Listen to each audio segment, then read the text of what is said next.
या प्रणय महिमा कीदृशो वानयैव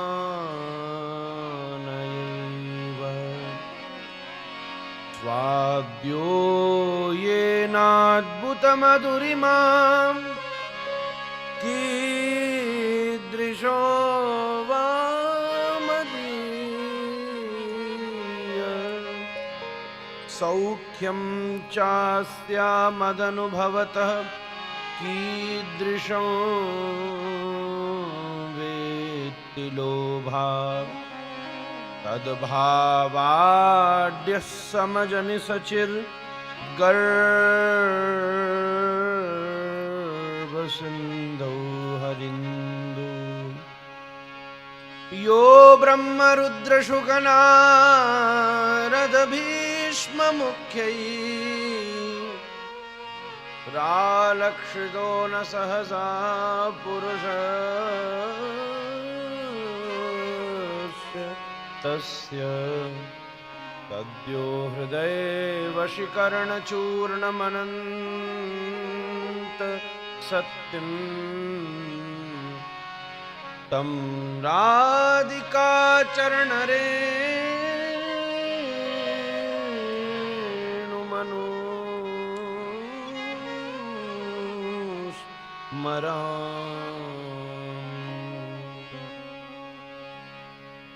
वन्देऽहं श्रीगुरौ श्रीयुतपदकमलं श्रीगुरुन् वैष्णवांश्च श्रीरूपं साग्रजातं सहगणरघुनाथान्वितं तं सजीवं साद्वैतं सावधूतं परिजनसहितं कृष्णचैतन्यदेवं श्रीराधाकृष्णपादान् सहगणललिता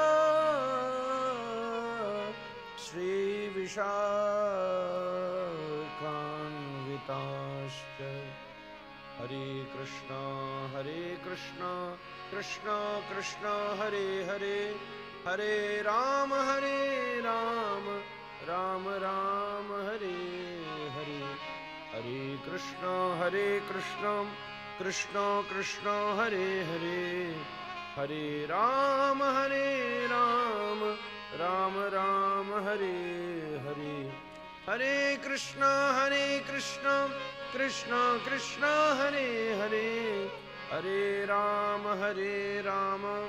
राम राम हरे हरे।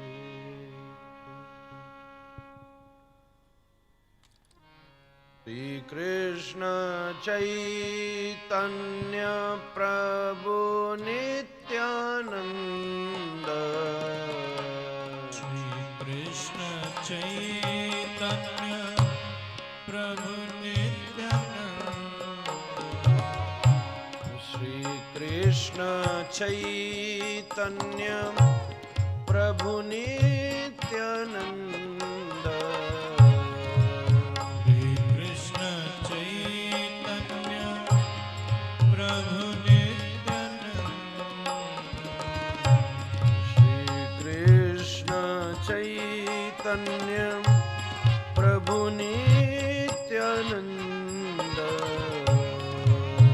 श्री कृष्ण चैतन्य प्रभु नित्यानंद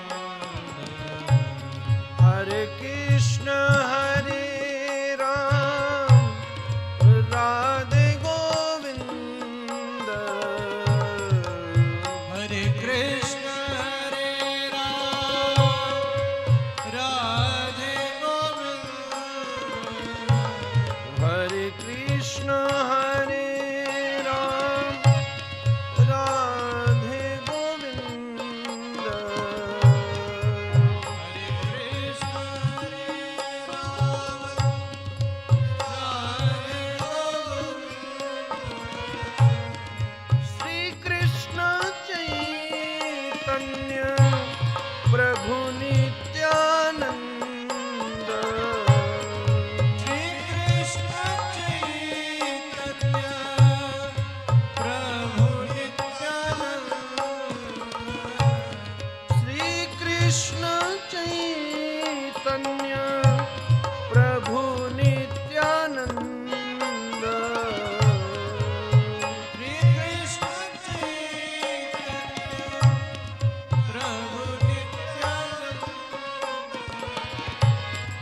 हरे कृष्ण हरे राम राधे गोविंद हरे कृष्ण हरे राम राधे गोविंद हरे कृष्ण हरे राम राधे गोविंद हरे कृष्ण हरे राम राधे गोविंद श्री कृष्ण चैतन्य प्रभु नित्यानंद श्री कृष्ण चैतन्य प्रभु नित्यानंद हरे कृष्ण हरे राम राधे गोविंद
हरे कृष्ण हरे राम राधे गोविंद हरे कृष्ण हरे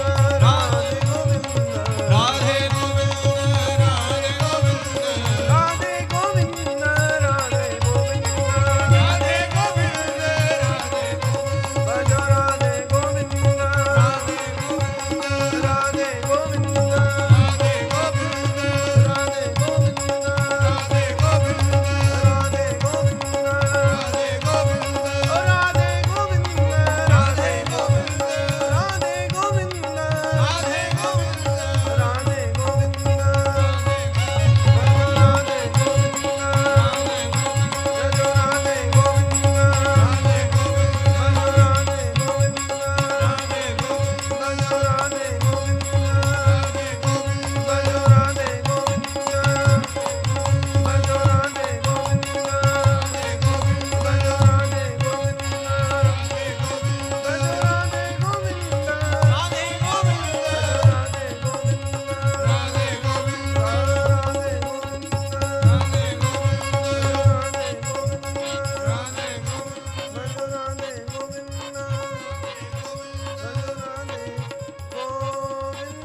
प्रभु नित्यानंद। हरे कृष्ण हरे राम राधे गोविंद।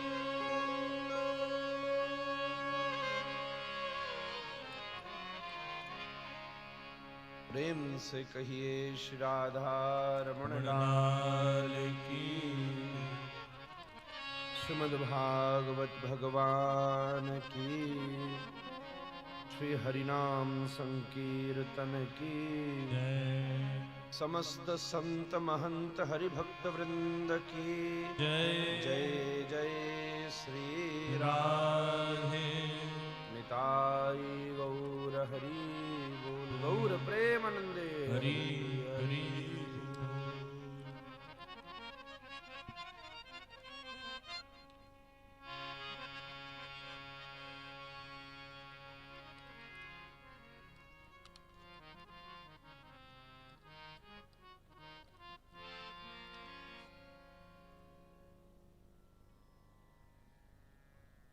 अकारण करुणा वरुणालय परमानंद कंद चिन्मूर्ति रस रास शेखर प्राणेश्वर हृदयेश्वर जगदीश्वर धीर ललित धीरोधात्त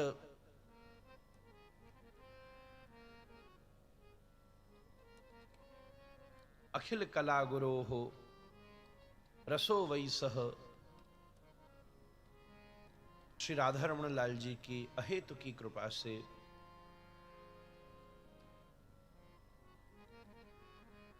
परमादरणीय चतुसंप्रदाय श्री महंत पूज्यपाद श्री फूलडोलदास बिहारी जी महाराज के पावन सानिध्य में श्री परमादरणीय श्री दामोदर बाबा तथा सभी चैतन्य कुटी राधा गोविंद कुटी के उपस्थित साधुजन वैष्णवजन माताएं ब्रजवासी जन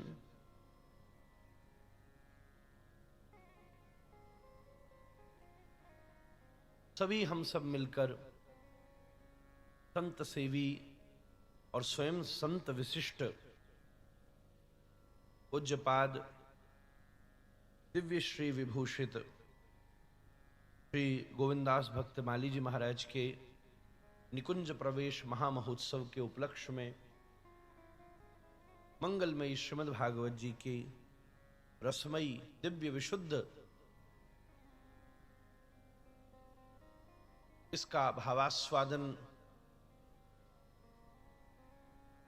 तरस परस मज्जन अरूपाना हर प्रसंग को इनमें चार में से एक विधा से प्रणिपात करते हुए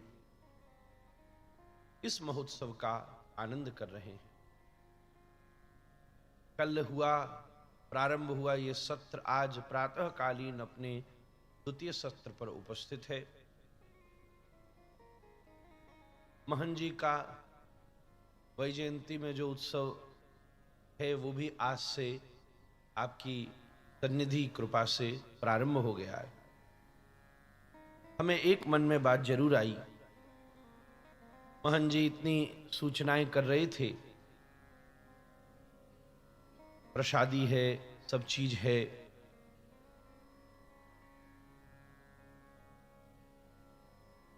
हमने विचार किया, मैंने तो महन जी से निवेदन किया था वैजयंती का उत्सव इनका है और यहां वाला उत्सव हमारा है। तो बात तो ये होनी थी, जो मैं कान पकड़ के क्षमा याचना करते हुए कहूंगा कि मैं यहां के लिए घोषणा करता, आप वहां के लिए घोषणा करते।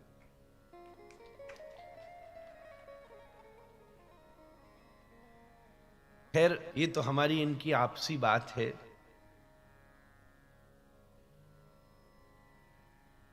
आपका मेरे प्रति विशेष वात्सल्य है और ये आपकी दृष्टि का गुण है जो आप बार बार वज्रनाभ के रूप में इस पतित दासानुदास का दर्शन कर लेते। ये तो महज्जन की दृष्टि का गुण है। वो तो हरि दरस ही करता है। मानो क्या, हम जैसे को चलो इतना अवसर तो मिल गया कि वृंदावन का जन्म वास भगवत सेवा मिल गई, पर संत जन तो पतित से पतित मनुष्य क्या जीव जंतु में भी नामदेव जी कुत्ता के पीछे रोटी लेके दौड़ जाते, विट्ठल पाओ विट्ठल पाओ। हाँ, तत्व दृष्टि से तो हरि व्यापक सर्वत्र समाना है ही है, पर ये व्यक्तिगत नहीं है, ये दृष्टिगत है हमारे, व्यक्तिगत नहीं है।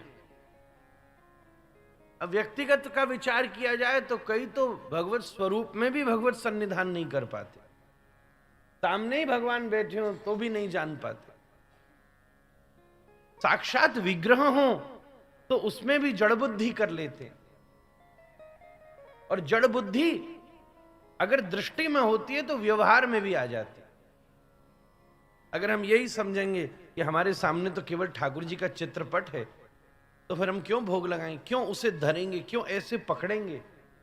हमारा ठाकुर जी को धारण करना, ले जाना, बिठाना, यात्राओं के समय किस प्रकार इनकी व्यवस्था करना, यही व्यवहार हमारी दृष्टि का उद्घाटन करेगा कि हमारी जड़ दृष्टि है कि भगवत दृष्टि। तो ये तो आपकी श्रेष्ठता है।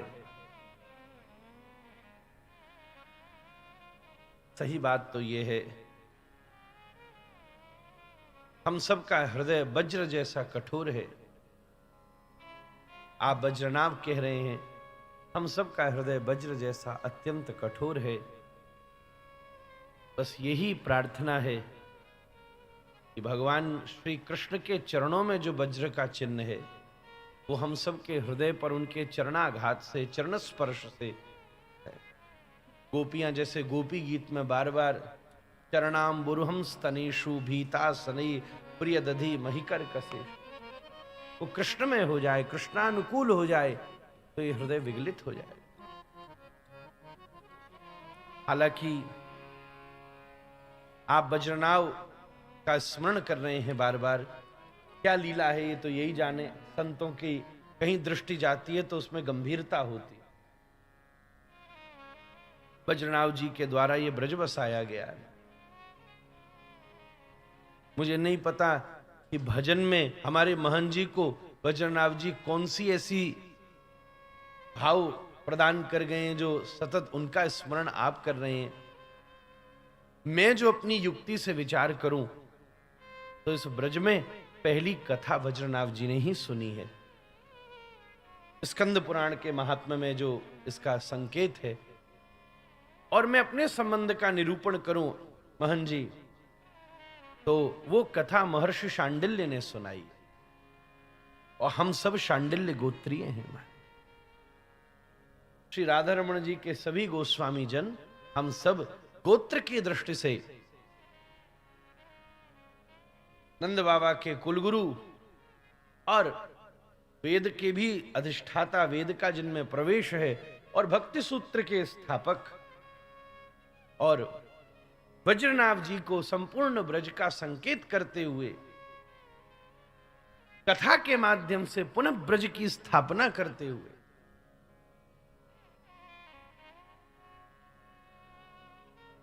वो श्री महर्षि शांडिल्य और वज्रनाभ जी का प्रवाह भी भागवत की कथा का ही एक स्वरूप। सही बात तो यह है कि वृंदावन की व्रजवासियों की कथाओं का आधार महर्षि शांडिल्य और वज्रनाभ की ही कथा परंपरा से प्रवाहित। यहां के उद्घाता वही हैं, प्रदायक वही हैं, स्थापित्व प्रथम आयोजन करने वाले हम सब उन्हीं का अनुकरण कर रहे हैं। ब्रज में प्रथम आयोजन करने वाले वज्र हैं महाराज। ब्रज में वज्र ही प्रथम आयोजन करते। ऐसे भागवत की परंपरा का भी स्मरण करते हुए, जिसके महात्म का बड़ा सुंदर वर्णन है। मुझे कल रात्रि ऐसा भाव आ रहा था जहां से जाकर कि हमारी महंत जी वज्रनाभ क्यों कह रही थी, फिर आ जाते, फिर कहने लगे। फिर मन में ऐसा बात आई, अब तो मैं समय नहीं है, बीच में कभी अवसर लग गया, तो मन में विचार आया कि कल हम पद्म पुराण अंतर्गत महात्म सुना रहे थे, हम संकेत नहीं पहचान सके। आपने तो शुरू में ही कह दिया था, अगर हमने नेक अपनी अकल का प्रयोग किया होता, हम सब मूर्ख गमार हैं, तो कल स्कंद पुराणीय महात्म का ही वर्णन करके भागवत में प्रवेश करते। दोनों ही तो महात्म है हमारे, पूर्वगत भी है और बाद का भी है। तो प्रयास करेंगे कि विश्राम वाले दिवस चाहे 10 ही मिनट सही, तो दोनों तरफ के महात्मा का आधार लेकर भागवत का स्थापित तो होगा। संभव तो वज्रनाभ जी इसलिए बार बार महंत जी को प्रेरणा दे रहे हैं हमारे। उनको प्रणिपात पूर्वक महर्षि शांडिल्य जिस दिव्य ब्रज क्षेत्र गिरिराज जी के क्षेत्र में श्री वज्रनाभ जी को, जो कृष्ण विरह जनित है महाराज, श्री कृष्ण के कथा ऐसे ही सुनी जाती, दो ही के लिए कथा आधार है, या तो जो श्री कृष्ण को प्राप्त करना चाहते हैं, या फिर जो श्री कृष्ण के वियोग में बैठे, तो प्राप्त कर चुके हैं, तद वियोग में है, कथा उन्हीं के लिए अमृत है महाराज। जो नहीं प्राप्त किए उनको तो मार देवे, और जो प्राप्त किए उन्हें अमृत की तरह बचा लेवे महाराज, तब कथा अमृतम। ऐसे आस्वादन हो रहे हैं। उस जैसे व्यासीय प्रवाह है, जैसे सुखदेवीय प्रवाह है, जैसे सूत गोस्वामी का प्रवाह है, ऐसे ही महर्षि शांडिल्य के भी प्रवाह की परंपरा को प्रणाम करते हुए ये शांडिल्य गोत्रीय विप्र भागवत के प्रसंग में प्रवेश करता हुआ पूज्य श्री भक्तमाली जी महाराज के निकुंजोत्सव के दिव्य महोत्सव का आनंद प्राप्त कर रहा है, और हम आप सब उसका लाभ ले रहे हैं। मंगलाचरण के विषय में हम सब ने कल आस्वादन किया। मंगल का आचरण ही सबसे बड़ा मंगलाचरण है। केवल मंगलाचरण श्लोकबद्ध नहीं है, केवल स्तुति स्वरूप नहीं है। सही बात तो यह है, उन श्लोकों का नाम मंगलाचरण ही इसलिए कहा गया है। कोई भी बात बोलो तो कहते पहले मंगलाचरण कर लो भैया। स्तुति, वैसे तो सामान्यतः मंगलाचरण में भगवत स्तुति होती है, भगवत वंदना होती है, पर कोई भी विद्वान, कोई भी भगवत रसिक किसी भी उद्बोधन के प्रारंभ में की हुए वंदना को वंदना नहीं कहता, स्तुति नहीं कहता, मंगलाचरण कहता है। ग्रंथ के प्रारंभ में मंगलाचरण का ही निर्देश है, चाहे वो चैतन्य चरितामृत का मंगलाचरण तो इतना लंबा है, ऐसा कोई ग्रंथ हमने आज तक नहीं देखा जिसका मंगलाचरण ही इतने परिच्छेदों तक पहुंच जाता है। उसी की व्याख्या कर रहे कविराज। हम वो लॉकडाउन के समय अधिक मास में हमारा मन किया महीना भर हम चैतन्य चरितामृत की चर्चा करें शाम को।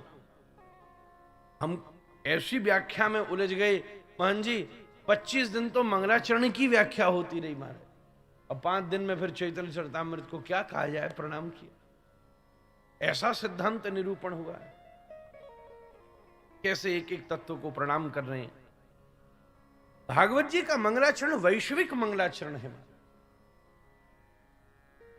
न यहां कृष्णम परम कहा, न शिवम परम कहा, न रामम परम कहा, वैश्विक मंगलाचरण। आप किसी मजहब के हो, किसी धर्म के हो और किसी संप्रदाय के हो, हमारे चतुर्थ संप्रदाय के श्रीमंत है तो चारों संप्रदाय को हम प्रणाम करेंगे। सत्य, अगर जरा सी बात हो जाती शिवम परम तो फिर चतुर्थ संप्रदाय कैसे होता, कृष्णम परम होता तो चतुर्थ संप्रदाय कैसे होता। इसलिए तो भागवत जी चतुर्थ संप्रदाय का ग्रंथ है महाराज। व्यास जी ने बड़ी सेवा कर दी, कृपा कर दी, सत्यम परम कह दिया। अब शिवम वाले शिवम कह सकते हैं, रामम वाले रामम कह सकते हैं, विष्णु वाले विष्णुम कह सकते हैं, कृष्णम वाले कृष्णम कह सकते हैं, और हम जैसे गौरम भी कह सकते हैं। चैतन्यम परम धीम, गौर कृष्णम सत्यम परम, अपश्यत पूर्णम चंद्रम। श्रीमन महाप्रभु ही साक्षात गौर चंद्र का ही हम मंगल में ध्यान करते हैं। इस श्लोक पर गौर लीला भी पूर्ण रूप से घटित हो जाती है। मंगल का आचरण ही वास्तविक मंगलाचरण है। और मंगल का आचरण क्या है?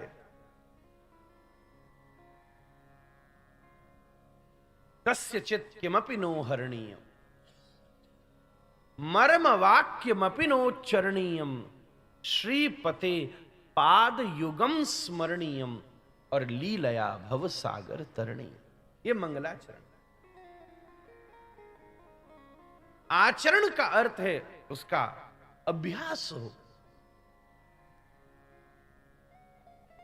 दो चीज कर्मकांड में आवश्यक होती हैं, एक मंगलाचरण और एक स्वस्ति वाचन। पूजा करने वाला विप्र सब चीज संक्षिप्त करेगा, इसको भी चाहे एक ही मंत्र में कराए वह जल्दी से करा देगा, क्योंकि जीवन तभी श्रेष्ठ हो सकता है जब ये दो चीज आपके जीवन में अवस्थित रहें। एक, वचनों में स्वस्ति हो, स्वस्थ वचन होंगे तभी वो स्वस्ति की स्थापना करें। केयूराणि न भूषयन्ति पुरुषः हारो न चंद्रोज्ज्वला न स्नानं न विलेपनं न तिलकं नालंकृतं मूर्ध्वज वाणी कह शमलं करोति पुरुषः यः संस्कृतं धार्यते क्षीयन्ते खलु भूषणानि सततम वाग्भूषणं भूषणम। भर्तृहरि कह रहे हैं, व्यक्ति की शोभा न केयूर से होती है, न कुंडल से होती है, न आभूषणों से होती है, न हार, न चंद्रोज्ज्वला, न स्नानम, न कोई बड़े बड़े बढ़िया नालो तिलक, नालंकृतम मूर्ध्वज होती है तो वाणी कह शमलम, केवल उसकी शुभ वाणी से ही व्यक्ति की शोभा। अष्टावक्र 8 जगह से टेढ़े हैं, देखने में जाओ तो विचित्र लगे, पर अष्टावक्र महागीता जैसा मंगल मार्गदर्शन जो इस जगत को उन्होंने प्रदान किया है, उसके बिना किसी की साधना परिपक्व नहीं हो सकती। स्वस्ति वचन हो और मंगल का आचरण हमारे मंगल में हो। मंगलाचरण करना हो तो 4 चीजों का ही विधान है। कस्यचित् किमपि नो हरणीयम, किसी दूसरे की वस्तु का हरण मत कीजिए, दूसरे को कष्ट मत कीजिए। मर्म वाक्यमपि नोच्चरणीय, कठोर शब्द मत कहिए।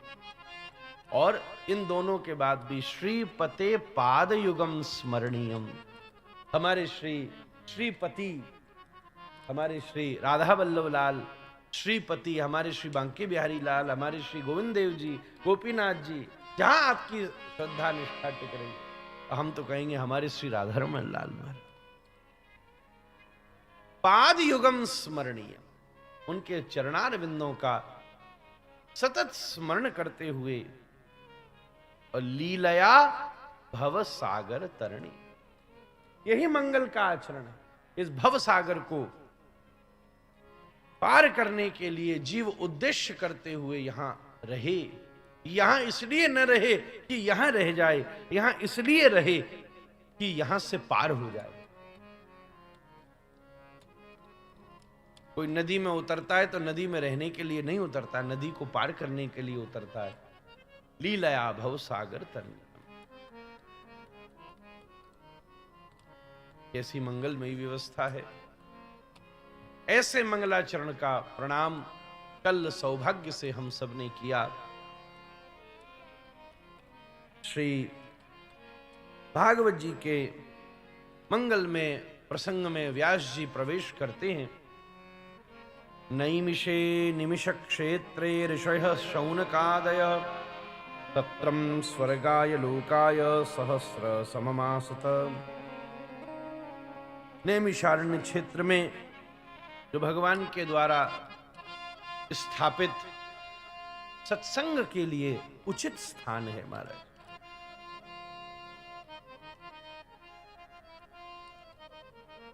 आपके निवास में, व्यवस्था में, आश्रम में अगर हम वैष्णव हैं तो सत्संग के लिए उपयुक्त स्थान हो, उसकी व्यवस्था हो। भगवान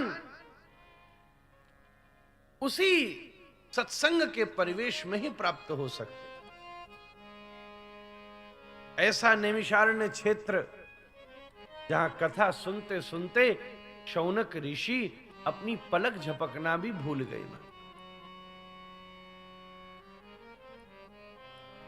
वहां सूत गोस्वामी जी का आगमन हुआ और शौनकादि ऋषियों ने बड़े भाव विभोर होकर अनेक वर्षों से कर रहे इस यज्ञ की पूर्ति के लिए सार की जिज्ञासा करते हुए 6 प्रश्न उनके मध्य रखे। किम श्रेयः, कल्याण क्या है। आपने जिज्ञासा करी शास्त्र सारक्व, सारे शास्त्रों का सार क्या है, स्व अवतारस्य प्रयोजनम, भगवान के अवतारों का प्रयोजन क्या है, किम कर्म, भगवान अवतार लेकर के क्या क्या लीलाएं करते हैं, के अवतारश्च, कितने प्रकार के अवतार होते हैं, और धर्मः कम शरणम गतः, धर्म का संरक्षण कहां होता है। धर्म सबको धारण करता है, पर उसका संरक्षण कौन करता है। सूत जी इन जिज्ञासाओं को सुनकर अत्यंत प्रसन्न होते हैं। एक महात्मा के भीतर जिज्ञासा को देखकर कभी पीड़ा नहीं होती महाराज। हम जिज्ञासाओं की कभी अवहेलना नहीं करें। बड़े से बड़ा उत्कृष्ट महात्मा भी हो, पर वो अपने पास ऐसा प्रबंध अवश्य रखे कि किसी को भी जिज्ञासा में कोई संकोच न हो, क्योंकि उसके बिना शास्त्र का विस्तार नहीं। कई कई जगह इस प्रकार की इतनी गंभीर व्यवस्था हो जाती है कि सामान्य व्यक्ति तो कुछ पूछने में ही थरथर कांप जाए। शास्त्र की दृष्टि से यह अनुकूल नहीं है। अथातो ब्रह्म जिज्ञासा, शास्त्र का प्रारंभ ही जिज्ञासा से होता है। सुखदेव जी जैसा महापुरुष परीक्षित की जिज्ञासाओं का विरोध नहीं कर रहा है। कभी कभी तो प्रवाह में बीच में पूछ लेता है, तो भी सुखदेव जी बड़े आनंद से उसका समाधान करते हैं।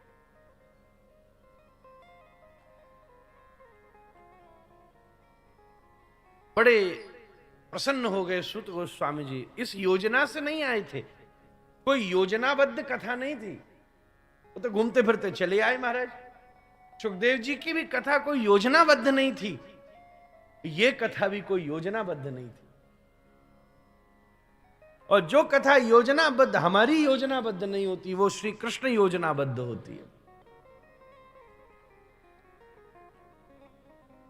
अभी 3 दिन पहले हमारे महंत जी, हमारी वो कथा थी वहां मोरना में, बिजनौर में आए, और तब आपने आज्ञा करी। कोई योजना थोड़ी ना बनी थी महाराज, ऐसी हमारी नहीं थी, नहीं तो हम खुद पहले से ही व्यवस्था बनाते। न सूत गोस्वामी की कथा योजनाबद्ध हुई, न सुखदेव गोस्वामी की कथा योजनाबद्ध हुई। दोनों घूमते फिरते चले आए और ऐसी जिज्ञासा कर दी। नहीं कोई ऐसे थोड़ी ना थे कि पूरा बक्सा लेके संग आए हो, कपड़ा संग आए हो, भैया ब्राह्मण संग आए हो, भाई जठेंगे 7 दिन। और सूत जी की तो कथा भी लंबी चली है, पता नहीं कितने दिन महाराज। ये तो सतत 17 सर्गाय लोकाय सहस्र सममास, ये तो अनवरत चली है महाराज। सत्संगात्मक है महाराज, एक अनुष्ठानात्मक है, एक सत्संगात्मक है।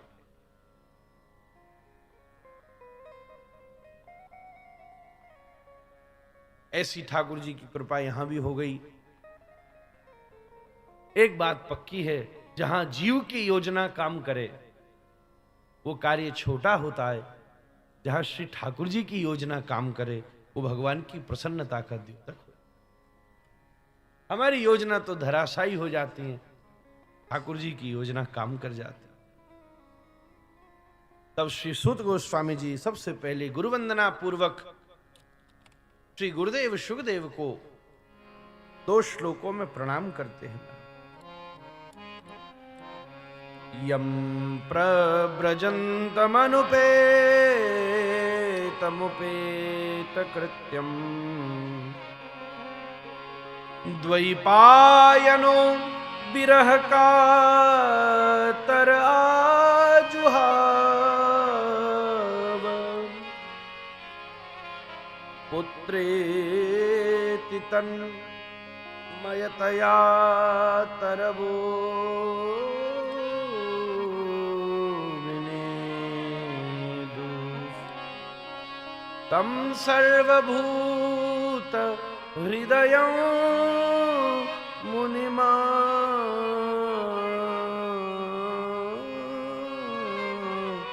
नतो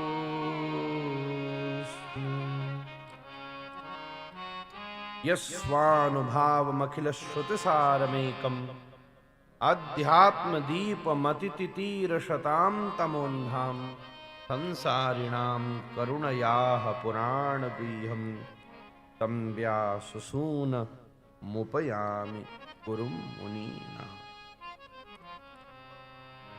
महाराज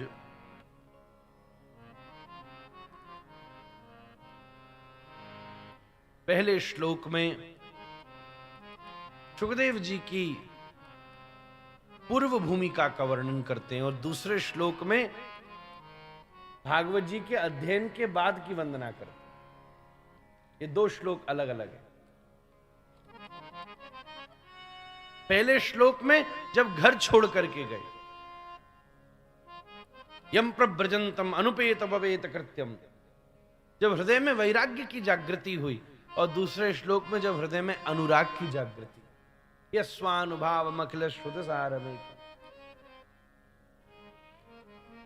एक प्रकार से पहले श्लोक में सुखदेव जी की वंदना करते, दूसरे श्लोक में सुखदेव जी को प्रणाम करते हुए श्रीमद् भागवत जी की भी वंदना करते। ये श्रुति सारमेकम है, सारे वेदों का सारार्थ है महाराज। संसारिणाम करुणयाः पुराण गुह्यम, और जिनके द्वारा इसका प्रवाह चला, ऐसे व्यास सूनु, व्यास जी के सुपुत्र का हम ध्यान। गुरु सार्वभौम प्रणम्य होता है भैया, जब वो अपनी सहजावस्था में हो तब भी, और जब वो अपनी प्रौढ़ावस्था में हो तब भी।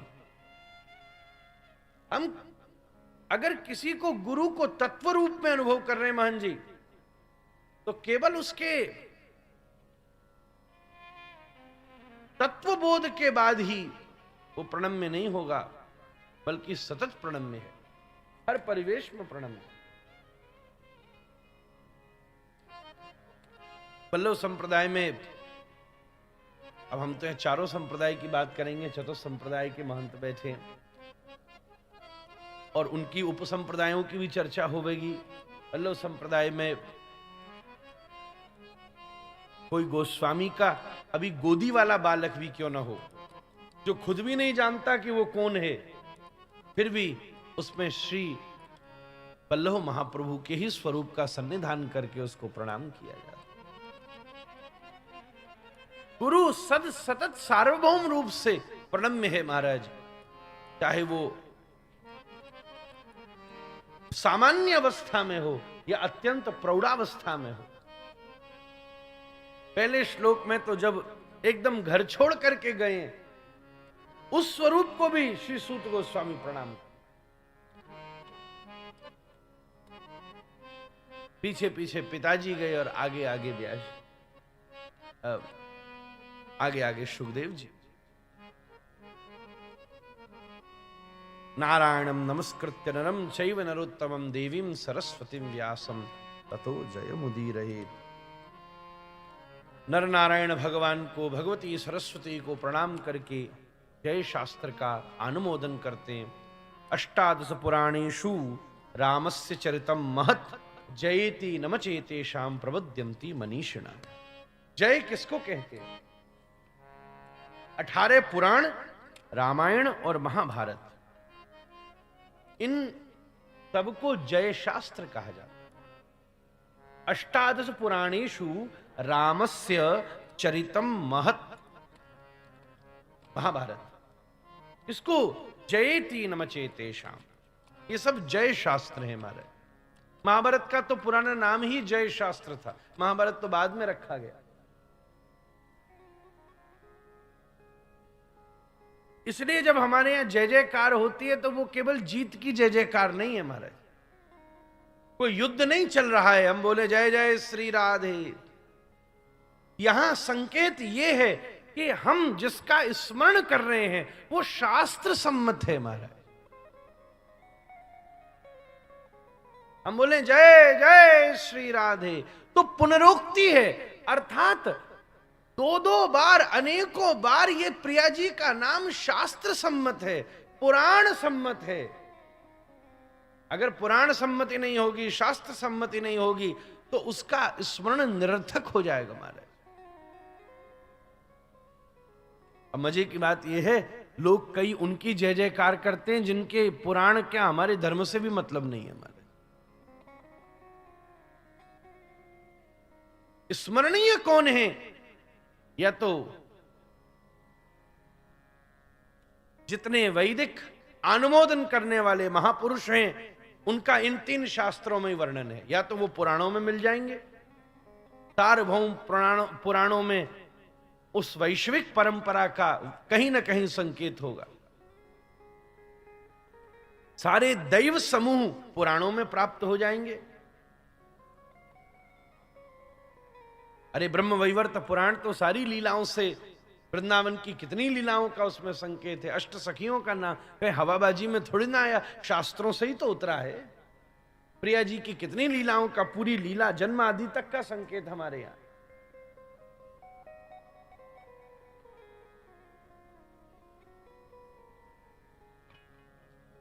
सतयुग के सब पात्रों का स्मरण पुराणों में हो जाएगा, त्रेता के सब पात्रों का स्मरण रामायण में हो जाएगा, द्वापर के सब पात्रों का स्मरण महाभारत में। द्वापर के सभी पात्र आ जाएंगे। और एक बात है, दैव समूह का संकेत सहजता से और वंश का संकेत सहजता से पुराणों में प्राप्त हो जाएगा। सूर्यवंश और उसकी सारी अभी तक की परंपरा का संकेत रामायण में हो जाएगा। चंद्रवंश और उसकी परंपराओं का विस्तृत संकेत महाभारत में हो जाएगा। तो या तो कोई पुराण सम्मत हो या कोई इतिहास सम्मत हो। रामायण और महाभारत इतिहास है, अति पुरातन कथा पुराण है, उसमें जो सम्मत है उसी का स्मरण उद्धारक है। इसलिए हम बोलते हैं श्री गुरुदेव महाराज की जय। ये जय सम्मत गुरुदेव है महाराज, शास्त्र सम्मत, शास्त्रों में उनकी निष्ठा है। हम बोलते हैं श्री राधा रमण लाल की जय। श्री राधा रमण जी, ये नाम, ये स्मरण, ये लीला शास्त्र सम्मत है। हम बोलते जय जय श्री राम। तो ये जय का मतलब कोई तो ना जीत गए। किससे जीत गए महाराज? कौन सी लड़ाई चल रही थी? कोई प्रिया जी का कोई युद्ध चल रहा था क्या महाराज जो जीत गई महाराज? जयति नमचेते शाम प्रबुद्यंती मनीषणा। मनीषी इन शास्त्रों को ही जय शास्त्र कहते हैं। उसका स्मरण करने से पूर्व विद्या और विद्याधिपति का, सरस्वती विद्या है और नर नारायण विद्याधिपति हैं, उनका स्मरण करके श्री सूत गोस्वामी अपने भावों को बड़े आनंद से अभिव्यक्त करते। भागवत जी का ये प्रथम स्कंद का 2वां अध्याय बड़ा अद्भुत है। मैं नेक्स्ट ठहर के अगर इस अध्याय की चर्चा करूं, और वो इसलिए अनिवार्य है क्योंकि वो संपूर्ण भागवत जी का आधार रखती है। मारा जैसा आधार होगा वैसी तो बिल्डिंग बनेगी। तुमने 1 मंजिल का आधार रखा और 6 मंजिल खड़ी कर दी तो बिल्डिंग गिर जाएगी। 6 मंजिल का आधार रखा और 1 मंजिल खड़ी करी तो ये अनावश्यक खर्च कर दे। दोनों चीज नहीं है। यथा आधार होगा तद स्वरूप ही तो निर्माण होगा महाराज। भागवत जी का 2वां स्कंद भागवत जी के सिद्धांत का आधार अवस्थित करता है, और इसी आधार के कारण हम गौड़ियाओं का ये भागवत प्रमाण बनता है। इसलिए भागवत हमारे लिए सर्वोत्तम शास्त्र के रूप में अवस्थित हो। श्रीमद् भागवत जी की ऐसी महती कृपा है। सूत गोस्वामी जी प्रशंसा करते हैं, मुनयः साधु पृष्ठोऽहम् भवद्भिर्लोकमंगलम् यत्कृतः कृष्ण संप्रश्नो येनात्मा सुप्रसीदति। आपने लोक मंगल के लिए जो ये जिज्ञासा करी है, जो श्री प्रश्न केवल लोक मंगलक नहीं है, बल्कि यत्कृतम कृष्ण संप्रश्नो, ये जो श्री कृष्ण संबंधी जिज्ञासा है, ये बड़ी अद्भुत है हमारे। किसी की जिज्ञासा सुनकर कोई क्रोधित नहीं हुआ, झूम उठे। सुखदेव जी झूम उठे, सूत गोस्वामी जी झूम उठे। और सही बात तो कहूं, प्रश्न भी वही प्रसन्नता दे सकता है जो लोक मंगलकारी हो। अगर स्वार्थ से उत्पन्न हुआ कोई प्रश्न है तो उसके समाधान की कोई आवश्यकता नहीं है। आपने क्या अद्भुत जिज्ञासा करी है। एकदम आसन जमा करके बैठ गए और प्रारंभ में ही दोनों हाथ उठा करके श्री सूत गोस्वामी जी सबसे प्रथम आधार भागवत जी का स्थापित करते। नींव का जो पहला पत्थर होता है, उसके ऊपर पूरी बिल्डिंग का वजन होता है। जो नींव का पहली स्थापना करते हैं कि सबई पुंसाम परो धर्मो यतो भक्तिरधोक्षजे। सबई पुंसाम परो धर्मो यतो भक्तिरधोक्षजे। अहीतुक्या प्रतिहता ययात्मा संप्रसीदति।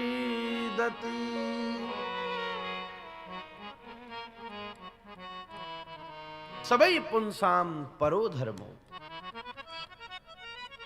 बिल्कुल पहली बात नीचे रखें।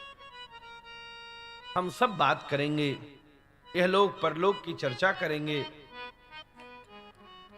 धर्म का तत्व कितना गहरा है इस सब का हम संकेत करेंगे, सब बात करेंगे। पर एक चीज बिल्कुल साफ साफ समझ लीजिए, चाहे अंडज हो, उद्विज हो, स्वेदज हो, जरायुज हो, तुरीय बद्ध ज्ञाता ज्ञात हो, सूक्ष्म स्थूल जड़ चेतन कैसा भी हो,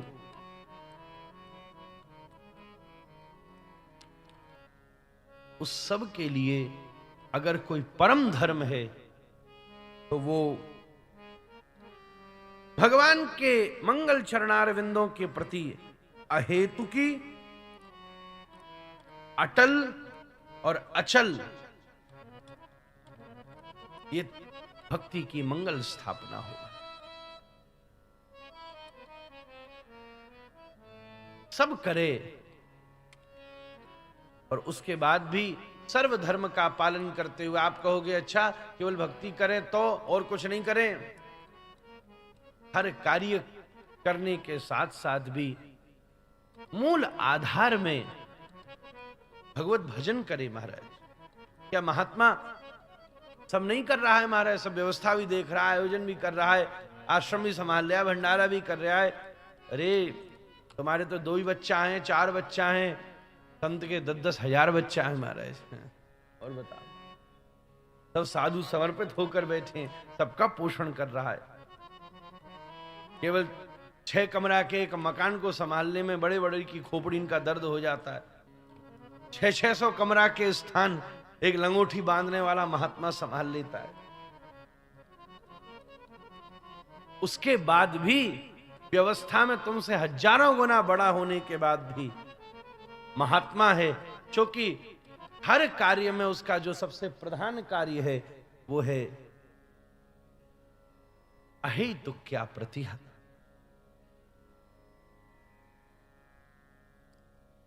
सब कार्य करे, मूल में महाराज सबसे प्रथम भगवत भजन हो तो सब कार्य स्वतः संपादित और स्थापित हो जाते। भागवत जी कह रही हैं, ये सबसे पहली बात है, ये स्वीकार करके ही कदम आगे बढ़ाना पड़ेगा कि जीव का सबसे बड़ा परम धर्म है कि वो अधोक्षज भगवान के चरणों में अनुराग करे और अहेतु का अनुराग करे। हेतु का अनुराग तो व्यवहार में बड़ी आसानी से हो जाता है, यहां अहेतु शब्द ही श्री रूप गोस्वामी पाद के द्वारा स्थापित की गई भक्त रसामृत सिंधु में समर्था रति है महाराज। समर्था रति ही अहेतु की है महाराज।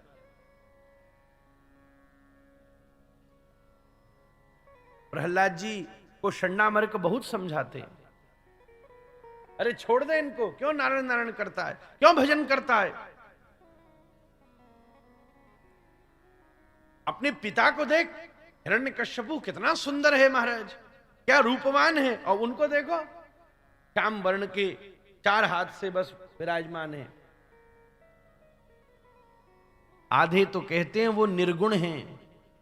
अपने पिता को देख, कितने बड़े गुण हैं उसमें। और एक बात कहूं, तुम्हारी जाति से तुम्हारे पिता प्रेम करते हैं। असुर राक्षस कुल है ना, असुर कुल है, तो राक्षस जाति सबके संरक्षण, उनको बड़े बड़े पद देते हैं। और वो इंद्रारव्या कुलम लोके मृडयन्ति युगे युगे, तुम सबके विनाश के लिए बार बार अवतारों को लेते हैं। देखो क्या माइंड वॉश कर रहे हैं षण्डामर्क, इसलिए भजन करना छोड़ दे। प्रहलाद जी, भैया उसको पढ़ाओ जो अनपढ़ हो, जो गर्भ से ही पढ़ा लिखा आया उसको क्या पढ़ाओगे महाराज। कयाधु के गर्भ में नारद जी ने ऐसा बीज स्थापित कर दिया है भजन का कि इसको कुछ पढ़ा लो, ये भजन छोड़ ही नहीं सकते। प्रहलाद जी कहते हैं, गुरुजी आपकी सब बात अच्छी होंगी, और मैं तो एक ही चीज जानता हूं कि असुंदर सुंदर शेखरो वा गुणिर्विहीनो गुणिनांबरो वा द्वेषामपीशात् करुणां बुधिर्व कृष्ण स एवात्म गतिर्ममास्तु।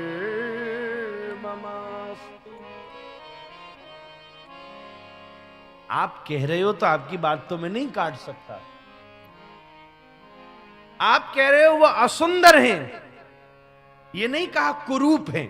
देखो भक्त है ना तो हृदय तो कोमल है, ये नहीं कहा कि कुरूप है, ये कहा असुंदर है। मतलब आप कह रहे हो तो सुंदर नहीं है, ये दो चीज अलग अलग संज्ञाएं। किसी को कहते तुम बड़े कुरूप हो, और किसी कहते नहीं आप असुंदर हो। दोनों शब्दों के प्रयोग में भिन्नता है हमारे, एक में द्वेष है, एक में करुणा है, दया है। आप कह रहे हो वो असुंदर हैं, तो हम कहते ठीक है असुंदर होंगे। और हमने नारद जी से सुनाए तब साधु मन्ये, मैंने साधु पुरुषों से सुना है कि सुंदर शेखरो, बड़े बड़े सुंदरों में भी सुंदर है महाराज, बड़े से बड़े श्रेष्ठ है महाराज। उनसे ज्यादा सुंदर आज तक कोई पैदा ही नहीं हुआ। ये सारी सुंदरता उन्हीं की है जो चारों तरफ बिखर रही है महाराज, और जीव में भी प्रतिबिंबित होकर सुंदर बना रही है। सुंदरम अति सुंदरम सुंदरम अति सुंदरम सुंदरम अति सुंदरम सुंदरम अति सुंदरम राधारमण अति सुंदरम राधारमण अति सुंदरम राधारमण अति सुंदरम राधारमण अति सुंदरम सुंदरम अति सुंदरम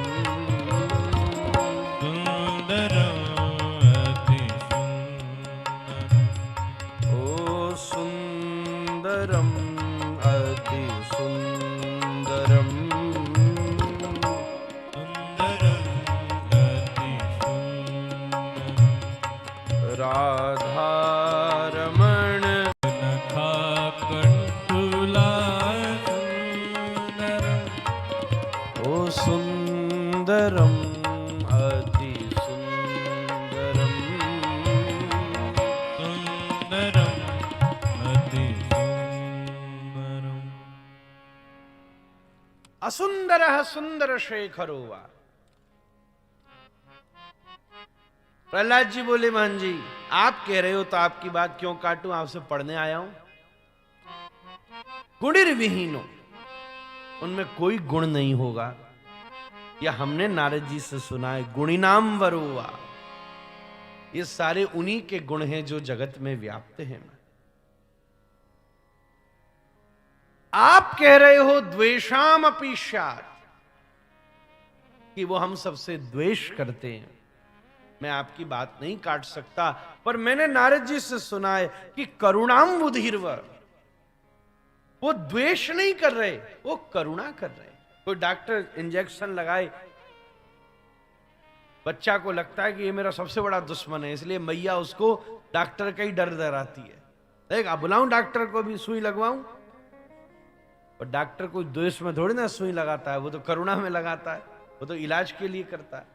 तो बोले करुणाम बुधिर्व, ये तो आप देखो कि वो असुंदर है कि सुंदर है। आप कह रहे हो असुंदर है, हमने सुना है सुंदर है। आप कह रहे हो निर्गुण है, हमने सुना है अनंत गुणवान है। आप कह रहे हो द्वेष करते हैं, हमने सुना है करुणा करते हैं।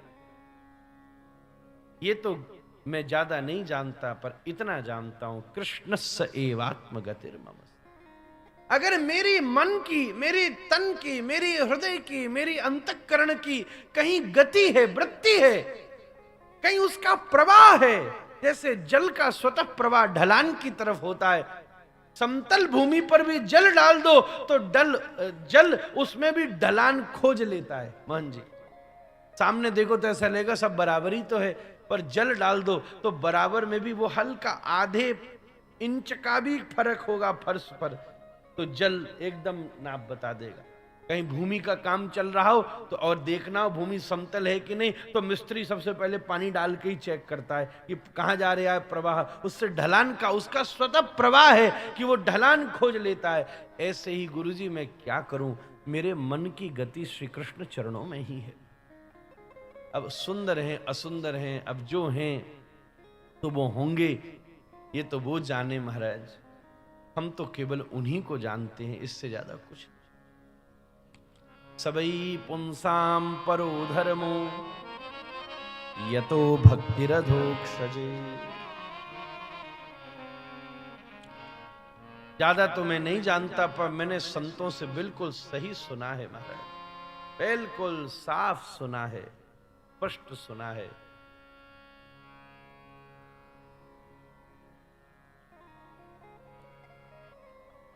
जगत के बड़े बड़े काम करने से भी हम ये नहीं कह सकते कि जगत मिलेगा कि नहीं मिलेगा। पीछे खूब भागने के बाद भी, महन जी अगर बात सही हो, गलत हो तो आप सुधारिएगा, पर बड़े बड़ों से भागवत जी ने इस दास को मिलाया है, बालक को मिलाया है, गुरु कृपा है। गांव से लेके बड़े बड़े अधिपतियों के, महाराजों के बीच में बैठने का सौभाग्य दिया है। ऐसे बड़े सारे मिले, 24 घंटा संसार का चिंतन करके उसको प्राप्त करने के लिए पीछे लगे रहते हैं। पर दावे के साथ फिर भी नहीं कहा जा सकता कि जगत संसार मिलेगा भी कि नहीं, और मिल भी गया तो कितनी देर तक टिका रहेगा। पर एक बात जानी भी है, समझी भी है और देखी भी है, अगर विशुद्ध जीव भजन करेगा तो जगत भी मिलेगा और जगन्नाथ भी मिलेगा। खूब देखिए, खूब परखिए, खूब जानिए।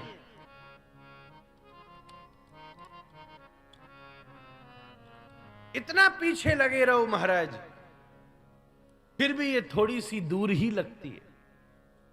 इसी को कहा तेजो वारी मृदाम। रेगिस्तान में लगता है पूरा पानी, वहां पहुंचो अरे नहीं वो रहा, फिर पहुंचो, अरे नहीं वो रहा, अरे नहीं, अरे वो रहा। ऐसे ही जगत में प्रतीत होता है, ये सामान खरीद लाओ, बस अब तो हम सुखी हो गए। अरे नहीं, अब ये संबंध बना लो, फिर एक नया और संबंध बना लो, फिर एक नया और संबंध बना लो। अच्छा अब वहां फलानी जगह घर बन जाए। बहुत सारे लोग लगे रहते हैं, भैया महाराज जी आशीर्वाद दीजिए, वृंदावन में हमारा घर हो जाए। मैंने कहा राम राम, ऐसा नहीं हो सकता। दूसरे के घर में कब्जा करना चाहते हो? वृंदावन तो श्री प्रिया जी का निवास है महाराज।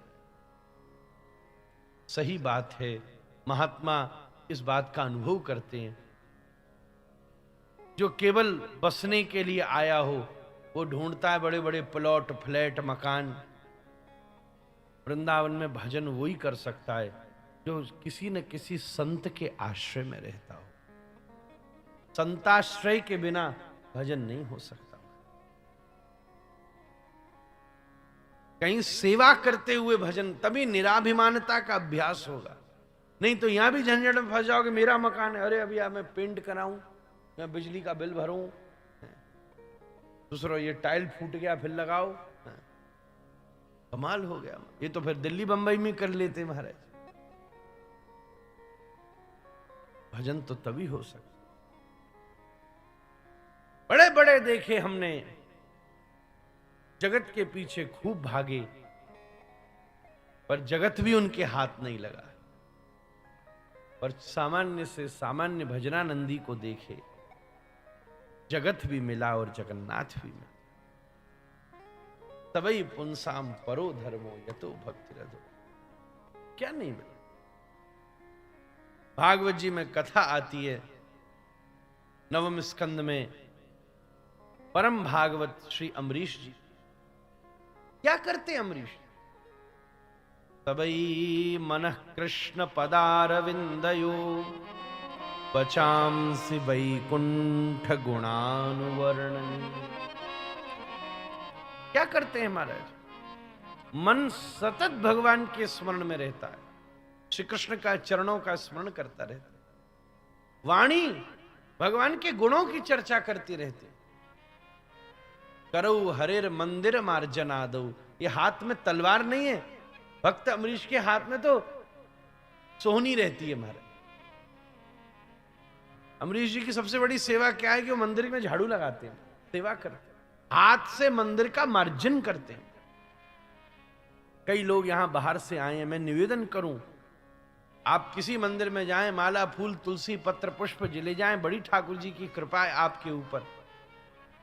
पर मंदिर की सबसे बड़ी सेवा पत्र पुष्प फल आदि नहीं है, वहां जाकर वहां का मार्जन ही सबसे बड़ी सेवा है। ब्रज की सबसे बड़ी सेवा मार्जन ही सेवा, जो को आज के समय ना करे। फैलाए और जामे महाराज, खायो और परकम्मा पत्तल फेंके महाराज। आप इस चैतन्य कुटी के उत्सव में अलग अलग स्थानों से आए हैं, कथा में बैठे हैं, सो रहे हैं, माल उड़ा रहे हैं, कथा सुन रहे हैं। अगर ये आप अपना स्थान मानते हैं तो महन जी के आज्ञा के बिना, किसी के कहे बिना, यहां आते समय, घूमते समय कोई भी चीज आपको अपने आप व्यवस्थित करने का अवसर मिले तो बढ़ चढ़कर उस कार्य को करना चाहिए। कहीं न इधर उधर कुछ पड़ा मिले खुद उठाने, तो कहते कहते आदमी तो बचे हो रहे कि इनकी नजर न पड़ जाए, भी काम में लगा देंगे हमारे। हमने से महात्मा आ रहा होगा, इधर से चेला जा रहा होगा तो बच के और निकलेगा, और ये नजर पड़ गई तो भी कहेंगे ए भंडारे में परोसाई कर, ए वो चल रहा भंडारा उसमें सेवा कर। बताओ, फिर ऐसी नौटंकी कर काई को रहे हो हमारे?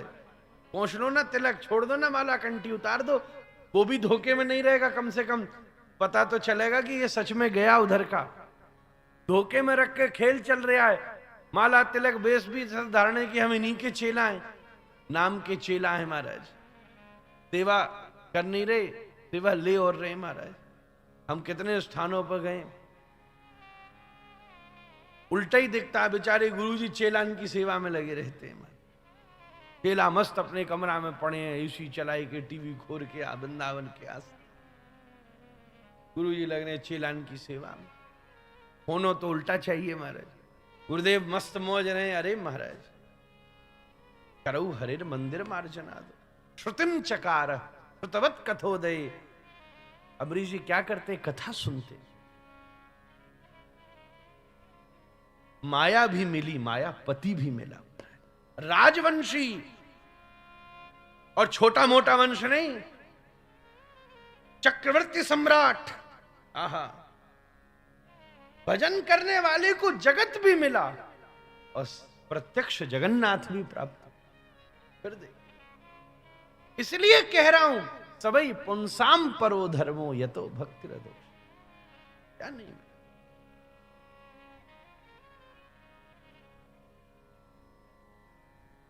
जो जगत के पीछे भगा वो जगत में इतनी देर नहीं रहा।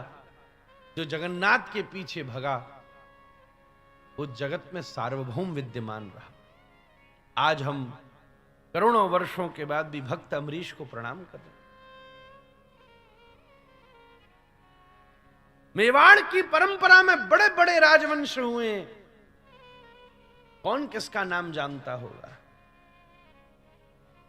जो माया के पीछे भगे उनका कोई स्मरण नहीं करता, पर एक मीरा ने पूरे वंश को तार दिया। एक वो मीरा है जो बड़े बड़े महात्माओं को भी कभी कभी उस घराने पर प्रणाम करवाई देती है। एक भजनानंदी का वो प्रभाव, क्या बढ़िया बात। वृंदावन में इतने बड़े बड़े मंदिर हमारे षड गोस्वामियों ने स्थापित कर दिए। कोई हंसी खेल की बात है महाराज? हमारे श्रीपाद जीव गोस्वामी, श्रीपाद रूप गोस्वामी, अरे महाराज गोविंद देव जी का मंदिर देखिए। इस समय बड़े से बड़े लोग विचार करें तो वृंदावन में एक स्थान नहीं बना पावे। एक कुठरिया बनाने में 25 साल लग जाएंगे। उस समय के परिवेश में जब ना मशीन है, ना क्रेन है, ना बुलडोजर है, कुछ नहीं है महाराज। हमारे भजनानंदी लंगोटीदार हमारे षड गोस्वामी पाद बैठकर, किसके बल पर? सही बात तो यह है कि आपकी लीला चरित्रों का स्मरण किया जाए तो जब आप राजवंश की सेवा में थे, जब राजाओं की सेवा में थे, तब वो कार्य नहीं कर सके। जब महाप्रभु की सेवा में आए तो बड़े बड़े राजा भी उनके चरणों में। क्या हंसी खेल की? वो तो महाराज ऐसा गोविंद देव जी का मंदिर अभी देख लो तो उसकी शिल्प कला देखकर अचंभित हो।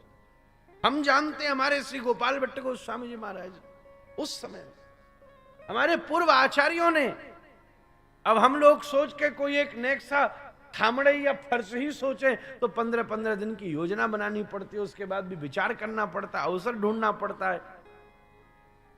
ऐसे गोविंद देव, गोपीनाथ, मदन मोहन, और आनंद की बात ये, नाम तक नहीं पता किसने ये कार्य कराया। भजन का बल है। क्या ये शिल्प कला इतनी आसान है? उस समय की ये व्यवस्था महाराज। इसलिए सबई पुंसाम परो धर्मो यतो भक्ति रधोक्ष। अधोक्षज भगवान के चरणारविंदों की भक्ति की जाए, ये भागवत का पहला, सबसे पहला आधार है। मोहन जी, भागवत जी से ज्ञान का निरूपण नहीं हो सकता, भागवत जी से विशुद्ध भक्ति का ही निरूपण हो सकता, क्योंकि जब आधार ही भक्ति का रखा है। सूत गोस्वामी जी का ये दूसरा अध्याय भागवत का आधार है महाराज। इन्होंने यहीं से तो बात, अब तो कथा शुरू हुई है बात, तो सबसे पहले नींव का पत्थर धरा है।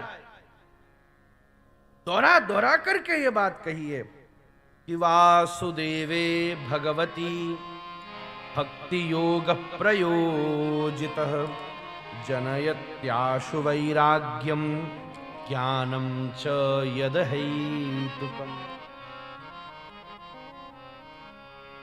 हम गौड़ियाओं को ताल ठोक के ये अध्याय कहना चाहिए माने, हम लोगों का धन है ये बात। चाहे दुनिया वाले जो हल्ला करें, पर यद वैष्णवा नाम धनम।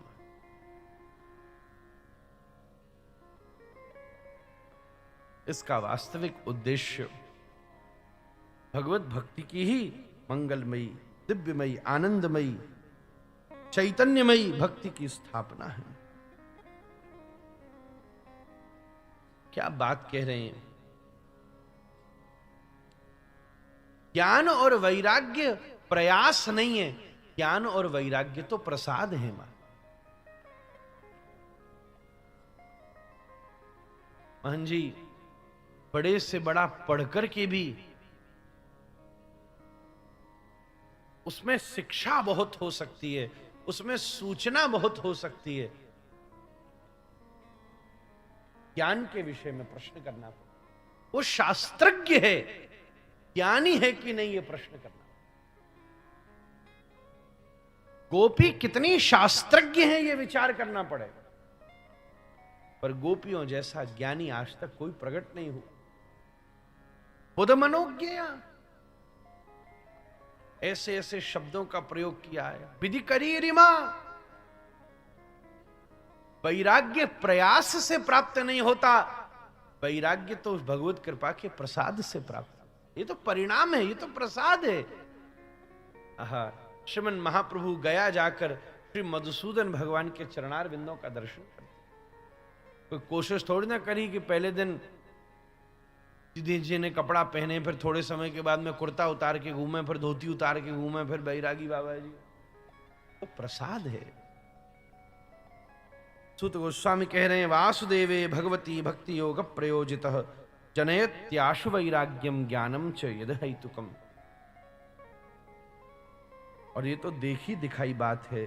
भगवत चरणारविंदों में जिसकी भक्ति लग जाती है, धीरे धीरे धीरे धीरे उसे भी पता नहीं चलता कि कब उसके जीवन में वैराग्य घटित होने लगता।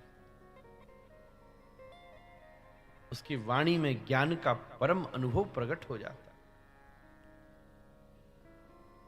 ज्ञानी वही है जो वचन मनसा कर्मणा वाचा शरीर को साधन, संसार को अनित्य और श्री कृष्ण को सदा नित्य स्वीकार कर लिया। ज्ञान की केवल इतनी ही परिभाषा, और इसके अनुसार उसका अभ्यास करे, वो परम ज्ञानी है। चाहे मौन रहता हो, संसार की अनित्यता, शरीर का साधन और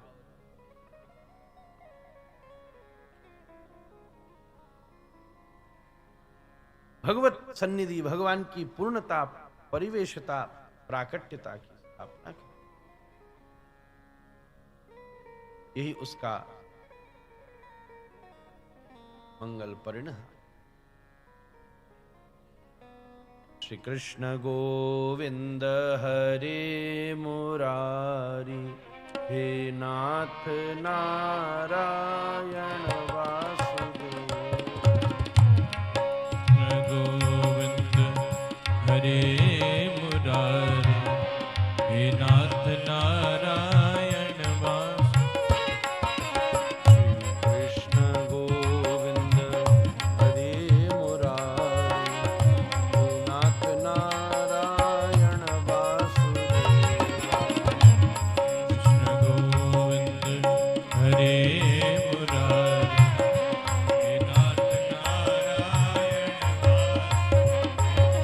श्री कृष्ण गोविंद हरे मुरारी, श्री कृष्ण गोविंद हरे मुरारी, हे नाथ नारायण वासुदेव। हे नाथ नारायण वासुदेव। कृष्ण गोविंद हरे मुरारी, हे नाथ नारायण वासुदेव। श्री कृष्ण गोविंद हरे मुरारी, हे नाथ नारायण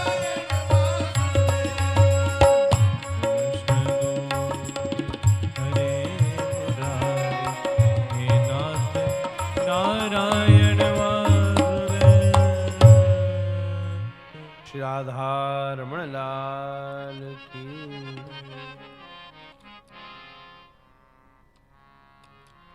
तो वासुदेवे भगवती भक्ति योग प्रयोजितः जनयत्याशु वैराग्यम ज्ञानम च यदहैतुकम्। भक्ति योग में उसके 9 अंग हैं, उनमें से किसी एक भी भक्ति के अंग को अगर जीव ने सार्थक कर लिया, एक भी वस्तु,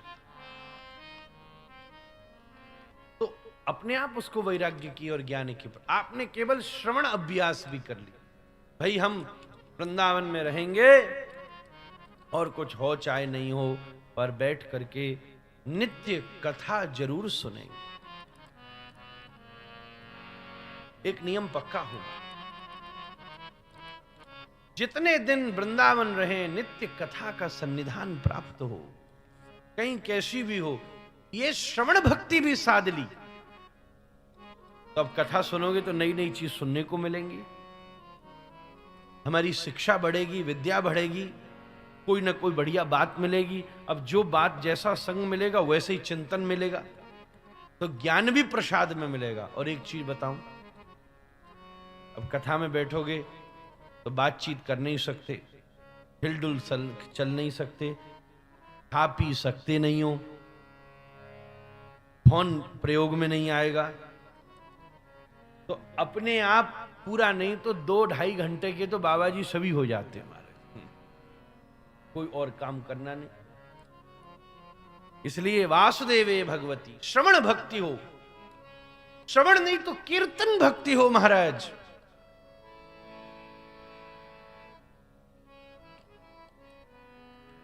ब्रज में रहकर क्या किया जाए, इन 9 में से एक के अभ्यास से प्रारंभ करके एक एक अभ्यास की वृद्धि की, यही ब्रजवास का सुख है। बहुत सारे लोग ब्रजवास का अभ्यास करते हैं। कुछ दिन पहले सेठ जी हमको मिले, महन जी कलकत्ता के थे, बोले आजकल हम वृंदावन में रहने लगे, मैं फलानी तरफ उन्होंने कोई बड़ी भारी कोठी बना ली। तो हम बोले अच्छी बात है, बस हमने कहा क्या कर रहे हो? बस महाराज जी हम सोच रहे हैं कि कोई यहाँ एक जगह मिलके छोटा मोटा कोई वहां कार्य शुरू हो जाए तो हमारा मन लगा रहेगा। अरे मैंने कमाल और बेड़ा गर्क कर दिए महाराज, खुद बिगड़े सो बिगड़े, यहाँ के 10-20 और बिगाड़ोगे महाराज, ये महाअपराध है महाराज। 9 हो तो क्या कहने, 9 में से एक हो कम से कम, वहां से प्रारंभ, श्रवण अभ्यास भी हो जाए। और कुछ ऐसे ऐसे कई महात्मा हैं, कुछ हो चाहे नहीं हो, नित्य कहीं ना कहीं जाके कम से कम 3 घंटा हम कथा जरूर सुनेंगे। वासुदेवे भगवती भक्ति योग प्रयोजिता, जो भक्ति योग से प्रयोजित हो। भक्ति का योग ये 9 अंगों की उपासना है महाराज। भक्त कौन है? जो इन 9 में से एक का अभ्यास करे महाराज। पुजारी कौन है? जो पूजा करे। कई जगह हमने देखा है, ये कौन है? बोले पुजारी जी हैं, और सालन है गए, एक बार दिया भी जलावे ना है गए सालिग्राम में, काय बात को पुजारी है। ये कौन है? बोले भंडारी जी हैं, उनको ये तक ना पता कि कितनों किलो चावल रख रहे हो, तो काय बात को भंडारी है। पुरोहित वो है जो कर्म कांड के कृत्य करे। ऐसे ही भक्त कौन है?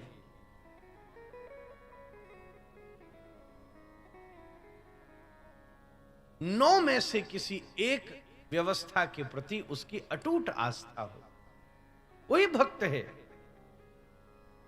कितना भी बड़ा तिलक लगा लिया जाए, अभी हम जोर से कीर्तन करें, परगम्मा लगाओ, तेज आएगा पसीना, सबरा तिलक बह जाएगा। बोलते बोलते कई बार तिलक ज्यादा लगाओ, बह के आंखन में आता है, खुद ही हाथ से पहुंचना पड़ता है, भाई रहने दो। भक्ति योग से प्रयोजित हो और एक भी सार्थक हो जाए तो कार्य अत्यंत सफल हो जाएगा।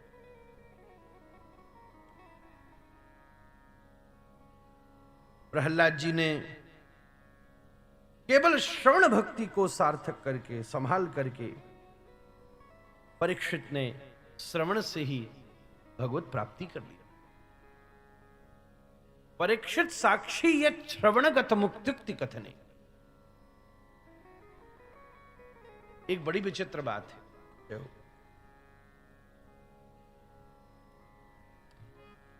ब्रह्मा जी को साक्षी नहीं माना महन जी, नारद जी को भी साक्षी नहीं माना। सुनी तो कथा इन सबों ने भी है।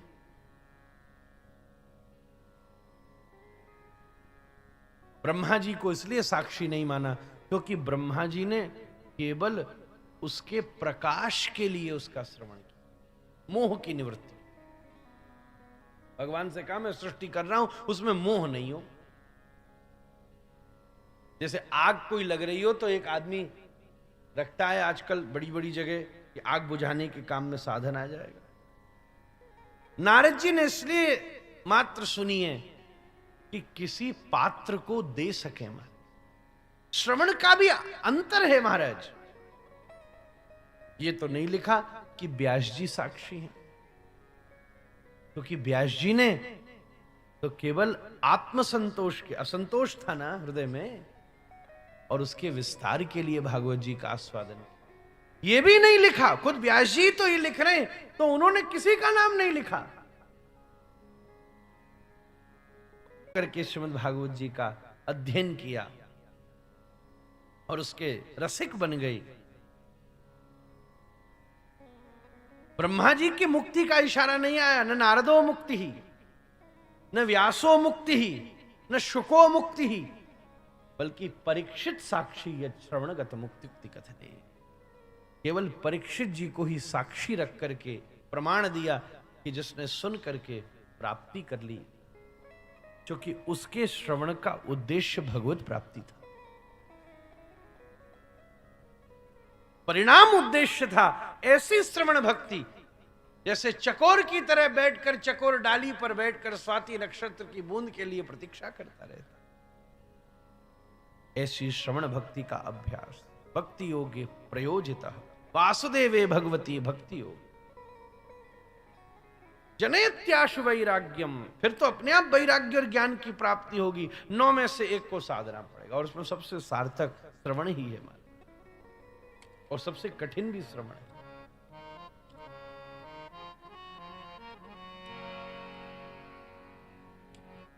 कीर्तन का अभ्यास हो, ये 9 काम करने के लिए ब्रज में रहा जाता है महाराज। थोड़ी देर बैठ करके भगवत कीर्ति का वर्णन हो, चिंतन हो, पद पदावली भजनों का गान हो, विशुद्ध हरि नाम संकीर्तन हो महाराज। ये भजन और पद पदावली तो समाज के लिए विषय हैं महन जी। आजकल सब भजन संध्या करते हैं, बड़े बड़े भजन पद गा रहे, पूर्व परंपरा ये नहीं है। ये सब भगवद लीला का और स्तुति आत्मक जो पद पदावली हैं या भजन हैं, उनका गान या तो स्ववर्ग के बीच में होता है और या फिर भगवत विग्रह के सामने होता है। ये मर्यादा है। सार्वभौम तो केवल हरि नाम संकीर्तन हो। कितना भी बढ़िया से बढ़िया भजन सुन लो महाराज, वो थोड़ी देर के लिए उसका काव्य और साहित्य आनंद तो मात्र दे सकता है, पर हृदय की विशुद्धि तो केवल श्री कृष्ण नाम संकीर्तन ही अनर्थ की निवृत्ति करेगा, अन्यथा कोई साधन नहीं है। केवल बैंड बाजे के साथ में बड़े बड़े आजकल तो ऐसे वाद्य आ गए। हम तो प्रयास करते महन जी कि केवल कोई भी ये जो इलेक्ट्रॉनिक वाद्य होता है इसका प्रयोग नहीं हो। हमारे सीधा सीधा बजाने वाला हो ना तो न बजावे। तो आजकल तो ऐसे ऐसे इतना बड़ा वो धर लेते हैं ऑर्गन, उसमें सारी आवाजें निकलती हैं। कुछ बेचारों ब्यास कोई समझ में नहीं आ रही, कभी सारंगी बोली, कभी ऐसा लगे कि गंधर्व अलग अलग लोकों में बैठ करके बजा रहे हैं महाराज। यहाँ तो कोई है ही नहीं। वो पैड भी आ जाता है ऐसा, धुम धुम धुम धुम धुम धुम हल्ला मचता है हमारा, बैंड बाजा ऑर्केस्ट्रा बजता है। अरे बढ़िया करताल जब हाथ से बजती है उसका सुख ही दूसरा। ये सब संकीर्तन यज्ञ के अंग हैं। जैसे श्रवा चाहिए, जैसे पवित्री चाहिए, जैसे आपको ब्रह्मपात्र चाहिए, जैसे कुंड चाहिए, फिर जैसे पंचवारुणी आहुति के अपने अपने पात्र हैं। ये सब साधन है यज्ञ करने के महाराज। तत्पश्चात ये जो सांगोपांगस्थ पार्षदम, हमारे श्री गौर पार्षद ही तो मृदंग के रूप में, करताल के रूप में, झांझ के रूप में, इन सब स्वरूपों में प्रकट हुए हैं महाराज। ये संकीर्तन यज्ञ, बैंड बाजा ऑर्केस्ट्रा बज के और ऊट पटांग जो मर्जी हो रही है वो गाए जा रहे हैं लोग महाराज। क्या क्या गाए जा रहे हैं और प्रसिद्ध हो जा रहे हैं। स्ववर्गीय वैष्णवों के बीच में मीराबाई कोई थोड़ी ना बैठती थी, आ भैया पोस्टर लग रहे हैं भजन संध्या मीराबाई के द्वारा, पोस्टर लगे हो, ओहो भजन संध्या मधुर स्वर सूरदास जी, आइए भैया पंडाल लग रहा। ऐसा तो हमने कभी पढ़ा नहीं। अगर हम गलत कह रहे हो तो आप हमारा शासन कीजिएगा। बाई जी तो अपने गिरधर को देखती और उसके हृदय की तरंग फूट जाती है। सूरदास जी रोज जाके द्वारिकाधीश के स्वरूप का वर्णन करते। हमारे गुणमंजरी गोस्वामी जी रोज श्री राधा रमण जी के स्वरूप का चर्चा करते। श्री तटिया स्थान पासमय स्थान है, कैसे समाज गायन होते हैं। श्री स्वामी हरिदास जी विराजमान होकर बिहारी जी के गुणों की चर्चा करते। पुष्टि मार्ग में अष्ट सखा बैठे बैठे श्री गोवर्धन नाथ की स्तुति गान करते हैं। श्री नरोत्तम दास ठाकुर एकांत में बैठे श्री गौरहरि श्री भगवत स्वरूपों से अनुनय विनय प्रार्थना निवेदन करते। भजन के बाद में अगर पात्र ही गंदा होगा तो अमृत भी उसमें भर दो, उसमें भी दुर्गंध आवेगी। कृष्ण नाम के बिना तो कैसे अनर्थ की निवृत्ति होगी, पात्र की शुद्धि होगी। हमारे पिताजी महाराज जो जो अलग अलग जगह वैष्णव हैं, कीर्तन मंडलियां हैं, उनको विशेष कहते, अगर 3 घंटे तुम कहीं कीर्तन कर रहे हो, भजन संध्या कर रहे हो, तो कम से कम पहले 2 घंटा केवल हरि नाम करो। फिर उसके बाद मन करे तो 2 से 3 चलो पद सुना दो, जनता की मांग हो। बाद में फिर 15 मिनट हरि नाम करो, तभी उसका अभ्यास पूरा होगा। हमारे पूज्य पिताश्री को महंत जी एक चीज बड़ी पसंद थी, और जब जब हम कहीं कहीं तीर्थों में जाते यात्रा के साथ, तो वहां सब जगह कराते 16 माला संकीर्तन कराते। एक तो 16 माला जप है, एक 16 माला संकीर्तन है महाराज। उनको उसका बड़ा सुख था। जहां जाते तो एक वैष्णव कोई बैठता, वो एक जना तो माला पकड़ लेता और सब बैठ करके अलग अलग सुर और रागों में 6, 7, 8 घंटा तक लग जाता महाराज। आज क्या हुआ, बोले 16 माला संकीर्तन हुआ। अलग अलग वैष्णव करते, एक जना माला करता चलता एक बार, और रागों में ऐसे नहीं, हरे कृष्ण राम ने सब बैठे हल्ला नहीं, वो बढ़िया बढ़िया रागों में गान होता, आगे गा रहे पीछे गा रहे, वो बैठा बैठा बैठा बैठा जप करता। 16 माला संकीर्तन उनको बड़ा आनंद दिया।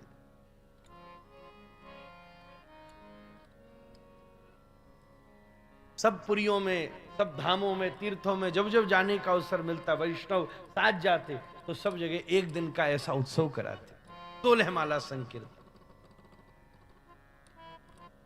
गौर पूर्णिमा की भी संध्या बेला में आश्रम में कई बार उसका कृत्य कराते, उनको बड़ा सुख मिलता। विशुद्ध भगवत नाम संकीर्तन बड़ा सुखदाई है महाराज। हम संकीर्तन करें, ये जप का युग नहीं है, संकीर्तन का युग है। संकीर्तन प्रस्तुति नहीं है, स्तुति ही है। खूब हाथ में मजीरा, करताल, मृदंग लेके आनंद से, विशुद्ध भाव से संकीर्तन हो, यही उसका परम शोभा है। हरे कृष्णा कृष्णा कृष्णा हरे हरे, हरे राम राम राम हरे हरे। कृष्णा हरे कृष्णा कृष्ण कृष्ण हरे हरे, हरे राम राम राम हरे हरे। हरे कृष्णा हरे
परम आचार्य श्री सुखदेव जी हैं महाराज।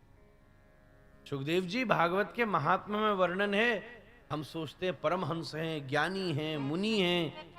अरे कीर्तन में ठुमका दे दे करके नाच रहे हैं महाराज। प्रहलाद स्थालधारी तरलगतितया चोद्दव कंसधारी और बीणाधारी सुरसी स्वर कुशलतया राग कर्तार्जुनो भूत इंद्रो वादीन मृदंगम जय जय सुकरा कीर्तने ते कुमारा और यत्राग्रे भाववक्ता सरसर चनया व्यासपुत्रो। सुखदेव बाबा हमारे ठुमका दे दे करके नृत्य कर रहे हैं, जय हो के सनकादिक आनंद कर। गायन बिलज्जो विचरेद संग, भागवत के एकादश में। अरे लज्जा संकोच छोड़कर ऐसे श्री सुखदेव जी कीर्ति और तन से ऊपर उठ करके ही कीर्तन किया जा सकता। तो ये अब बात बड़ी हो जाएगी। गायन बिलज्जो, हाँ, तो वासुदेवे भगवती भक्ति योग प्रयोग। अपने आप नित्य कीर्तन का अभ्यास बना लो, तो धीरे धीरे धीरे धीरे कौन आएंगे, अरुचि वाले धीरे धीरे कटने लगेंगे और रुचि वाले धीरे धीरे जुड़ने लगेंगे महाराज। जैसी व्यवस्था करोगे वैसे ही संग बनता जाएगा। नित्य कीर्तन का 2 घंटा कीर्तन करो तो 2 घंटा तो वैसे बैरागी हो ही गए, हाथ में करताल हो, भीतर ज्ञान भरा है, इसलिए कुलिया कुलिया खा जाते हो और बाहर का खोल छोड़ देते हो महाराज। यही वैराग्य और ज्ञान है। इस संसार में जो नीरस है, कर्कश है, उसको अलग कर दो और जो सरस कृष्ण में है उसका आस्वादन कर लो। कृष्ण में क्या है और नीरस क्या है इसका पता होना ही ज्ञान है। कृष्ण सार का आस्वादन करना और माया का त्याग करना, यही वैराग्य है। वो हो गया काम। इसलिए रोज जाके राधा रमन जी का दर्शन करो महाराज, यही स्मरण है। श्रवणम कीर्तनम विष्णु स्मरणम पाद सेवनम। श्री प्रहलाद जी स्मरण के आचार्य हैं। स्मरण कोई भी परिस्थिति हो उसमें सतत बना रहे। हम भगवान के हैं, इस बात को अपने जीवन में ले आना ही स्मरण है। उनकी याद बनी रहे। आप जिसके हैं और जो आपका है उसके अनुसार ही हम कार्य करेंगे। इस प्रकार भक्ति योग के द्वारा अगर जीव अपने जीवन का अभ्यास करे, ये पहले 3 प्रारंभिक अभ्यास हैं, श्रवण कीर्तन स्मरण, इनसे विकास होगा तब अगला चरण आएगा। ये 1 2 3 4 5 6 7 8 9 नहीं है, ये 1 2 3 है, फिर 1 2 3 है और फिर 1 2 3। हमारे चक्रवर्ती पाद ऐसा निरूपण करते हैं महाराज जी। जब श्रवण कीर्तन स्मरण होगा उसके बाद ये अधिकार मिलेगा, पाद सेवन अर्चन और वंदन।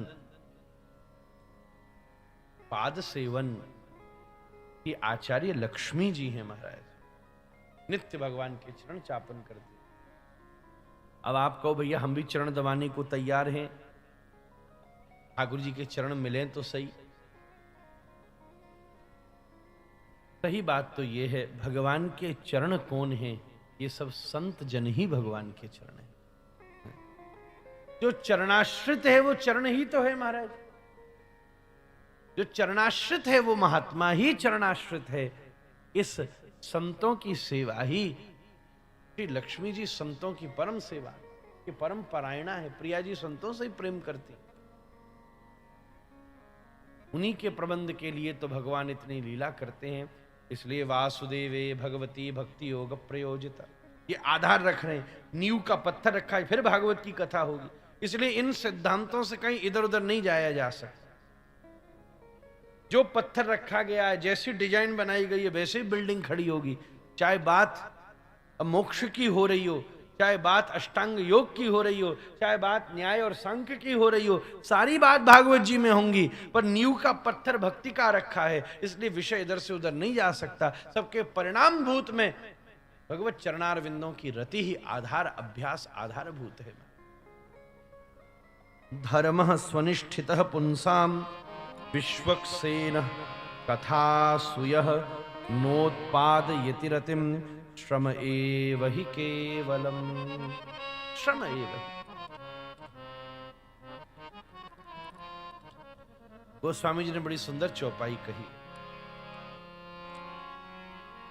भक्तिहीन नर सो वही कैसे, भक्तिहीन नर सो वही कैसे, लवण बिना बहु व्यंजन जैसे, लवण बिना बहु व्यंजन जैसे। बड़े से बड़े धर्म का अनुष्ठान, लोग बड़े बड़े धर्म का अनुष्ठान कर रहे हैं। कोई राष्ट्र रक्षा के लिए कर रहा है, कोई आत्मरक्षा के लिए कर रहा है, कोई गौ रक्षा के लिए कर रहा है, कोई जगत रक्षा के लिए कर रहा है। अच्छी बात है। धर्म के अनुष्ठान के शब्द को हमें समझना पड़ेगा। अनुष्ठान का अर्थ वो कृत्य जो धर्म पोषित है। धर्म क्या है? जो परोपकार से युक्त है, अर्थात वो कार्य जिसमें परोपकार का भी संधान हो। परहित सरिस धर्म नहीं भाई, पर पीड़ा सम नहीं अदमाई। धर्म की और बड़ी बड़ी परिभाषाएं भी हैं। धर्म का अनुष्ठान क्या है? धर्म के अंगों का पोषण करना। धर्म के अंग हैं तप, स्वाध्याय, दान, ये सब धर्म के अंग हैं। इनका पोषण करना ही धर्म का अनुष्ठान है। धार्मिक अनुष्ठान का मतलब क्या है? पूजा का विषय एक भिन्न है। पूजा एक उपासना का विषय है, वो भिन्न व्यवस्था है महाराज। हम पूजा के कार्य को कभी कभी आत्मरक्षा के लिए भी करते हैं। यहां पूजा शब्द का प्रयोग नहीं है, धर्मानुष्ठान का प्रयोग है। स्वाध्याय, तप, दान, ये सब धर्म के अंग हैं। धृति, क्षमा, दमोस्तेयम वो गुण हैं जो मनुस्मृति में कहे गए हैं। जय हो। ये धर्म का अनुष्ठान जिसमें हम कोई ऐसी व्यवस्था करें, गुरुकुलों का निर्माण हो। पूजा करना धर्म अनुष्ठान है कि नहीं, ये विचार करना पड़ेगा मान जी। परंतु स्वाध्याय की व्यवस्था करना धर्म का अनुष्ठान। वृषभ रूप में जो धर्म थे उनके 4 पैर थे, हम लोग जानते हैं। इसलिए अगर कोई धर्म का अनुष्ठान करना चाहता है तो वो अलग अलग स्थानों पर वैदिक गुरुकुलों की स्थापना करे। गुरुकुलों की, विद्यालयों की स्थापना कर्मा धर्मानुष्ठान है।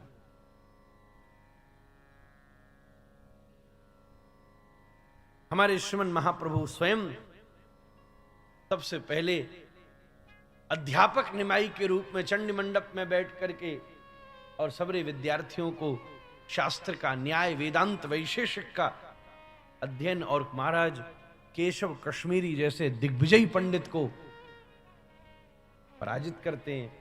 चैतन्य चरितामृत के प्रारंभ के परिच्छेदों में उसका संकेत आचार्य चरण ने कर दिया। धर्म का अनुष्ठान है गुरुकुलों की स्थापना, स्वाध्याय यज्ञ, तप यज्ञ महाराज।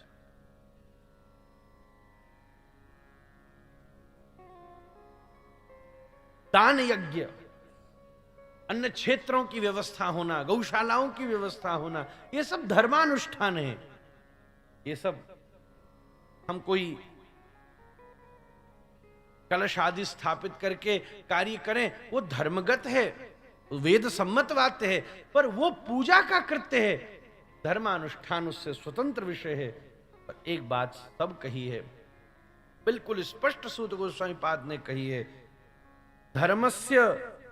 धर्मस्वनिष्ठितः पुंसाम विश्वक्सेन कथासु यः नोत्पाद्यति रतिम प्रम एव हि केवलम। महाराज, कथाओं के माध्यम से आज सब लोग धर्मानुष्ठान का प्रयास करते। भाई, हम कथा के माध्यम से गौशालाओं का निर्माण करें, वेद विद्यालयों का निर्माण करें, ठीक है, सब कार्य प्रणम्य है। सूत गोस्वामी जी ने इससे विपरीत बात कही है। ये सब कार्य करते हुए भी अगर विशुद्ध भगवद लीला कथामृत में रुचि नहीं बनी तो ये सारे के सारे कार्य निरर्थक हैं, केवल जबरदस्ती की मेहनत है, उसका कोई आधार नहीं बनेगा। कथा केवल कथा के लिए ही हो सकती है, कथा केवल श्री कृष्ण प्राप्ति के लिए ही हो सकती है, कथा केवल कलिमल हरण के लिए ही हो सकती है।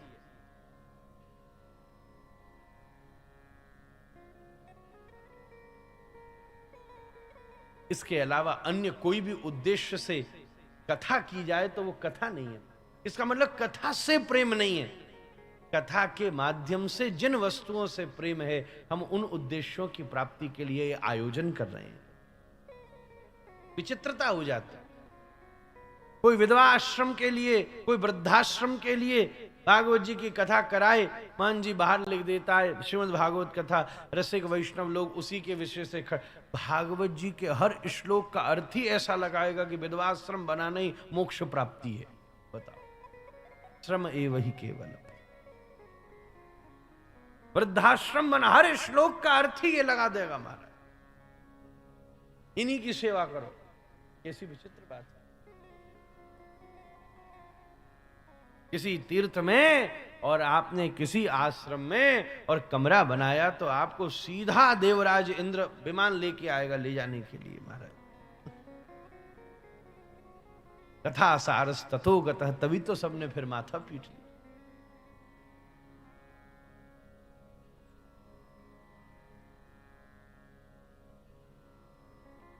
ये सब धर्म के अनुष्ठान हैं। स्वाध्याय,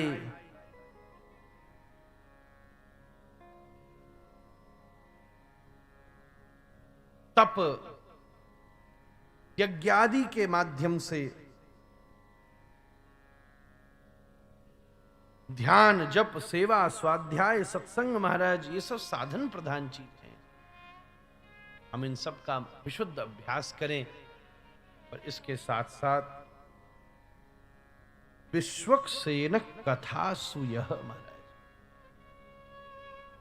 और मैं एक बात निवेदन करूं, अनुभव की करूं, कोई व्यासपीठ पर बैठकर भागवत जी की ही कथा, भागवत जी के ही उद्देश्य से ईमानदारी से करे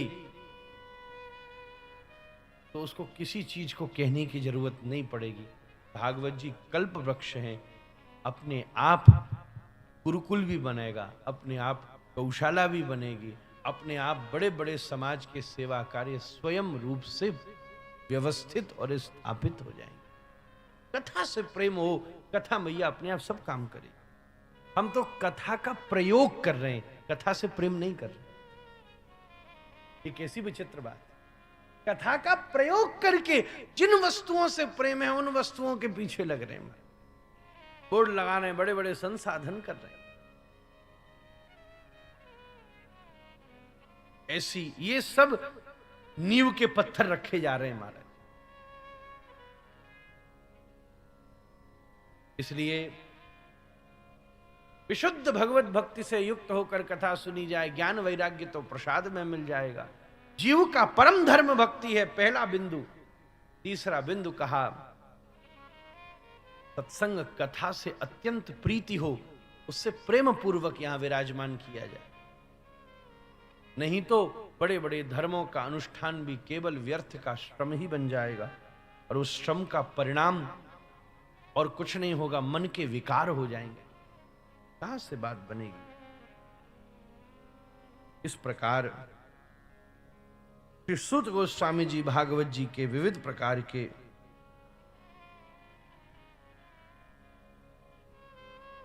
इन सब का स्थापना की गई महाराज।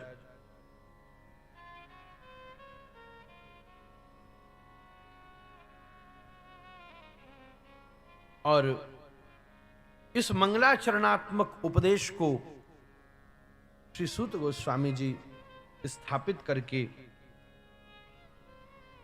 स्वनिष्ठ सस्य धर्मस्य संसिद्धिर हरितोषणम, और किस प्रकार इंद्रियों के माध्यम से भगवान के प्रति तत्व जिज्ञासा की जाए। तत्व जिज्ञासा का अर्थ होता है तत्व, जिस भी वस्तु में हमारी दृष्टि गई है उस वस्तु की प्रधानता नहीं हो, बल्कि उस वस्तु के आधार में बैठे हुए ईश्वर का प्रणिधान हो। यही तत्व जिज्ञासा है। प्रेम ते प्रगट होई में जाना। और ये कब हो सकता है? जब तस्माद एकेन मनसा भगवान सात्वताम पति श्रोतव्य कीर्तितव्यश्च हेय पूजस्व नित्यदा। मन तो एक ही है कबीरा, मन तो एक है, चाहे जहां लगाए, चाहे हरि का भजन करे और चाहे विषय कमाए। श्रोतव्य कीर्तितव्यश्च, भक्ति योग का अभ्यास करके जब मन भगवत चरणों में लगेगा तब अपने आप तत्व जिज्ञासा का प्राकट्य हो जाएगा। हम जब ऐसे अपने अनुभव की बात बता रहा हूं, कोई बड़ाई नहीं कर रहा। कल जब हम दिल्ली में गए थे तो एक जगह हमारा प्रवचन था। जिनके यहां गए थे उन्होंने बड़ी सुंदर वाटिका का निर्माण किया था। उस वाटिका के लिए ही सब लोग इकट्ठे हुए और बड़े बड़े देश विदेश से मंगाए हुए बड़ी सुंदर सुंदर पुष्पों को वहां लगाया गया था। बड़े बड़े कीमती यूरोप अमेरिका से मंगाए गए थे। और जब हम उसे देख देख के घूम रहे थे तो हम देख रहे थे कोई कोई लोग हर लोग अपने अपने प्रकार की बात कर रहे थे। एक दंपति थे, एक तरफ खड़े थे, बहुत बड़ा बगीचा था, वहां एक प्रकार के फूल लगे थे। तो वो पति अपनी पत्नी से कहता, महन जी कि ये ध्यान है ये फूल? वो पत्नी कहती मुझे तो ध्यान नहीं है। बोले जब हमारा तेरा विवाह हुआ था, जब मैंने जयमाला पहनाई थी, यही फूल की जयमाला थी। यार बड़ा ध्यान है, बड़ी बड़ों को तो ध्यान नहीं होता। ऐसे अब बहुत सारी बातें हो रही थी, कई कई अपने अपने अपने अपने सब बता रही थी, चीजें अपने अपने बता रहे थे। उन्हीं पुष्प वाटिका में अलग अलग देसी विदेशी फूल थे। एक जना हमको सब दिखा रहा था और उसी में हमारा प्रवचन भी था थोड़ी देर। तब ये सब देखने के बाद तो एक जना हमारे पास आया, भैया महाराज जी वहां ये फूल दिखाना है, चलो। बहुत एकड़ों में बना हुआ था। तो हम 2 मिनट चल करके गए। महाराज जी ये फूल देखिए, आपको ध्यान है क्या? हमने कहा तुम बताओ। बोले आपकी पिछली राधा रमन जी की सेवा में इसी का बंगला बना था। कोई बड़ी बात नहीं थी, सामान्य गुलाब था।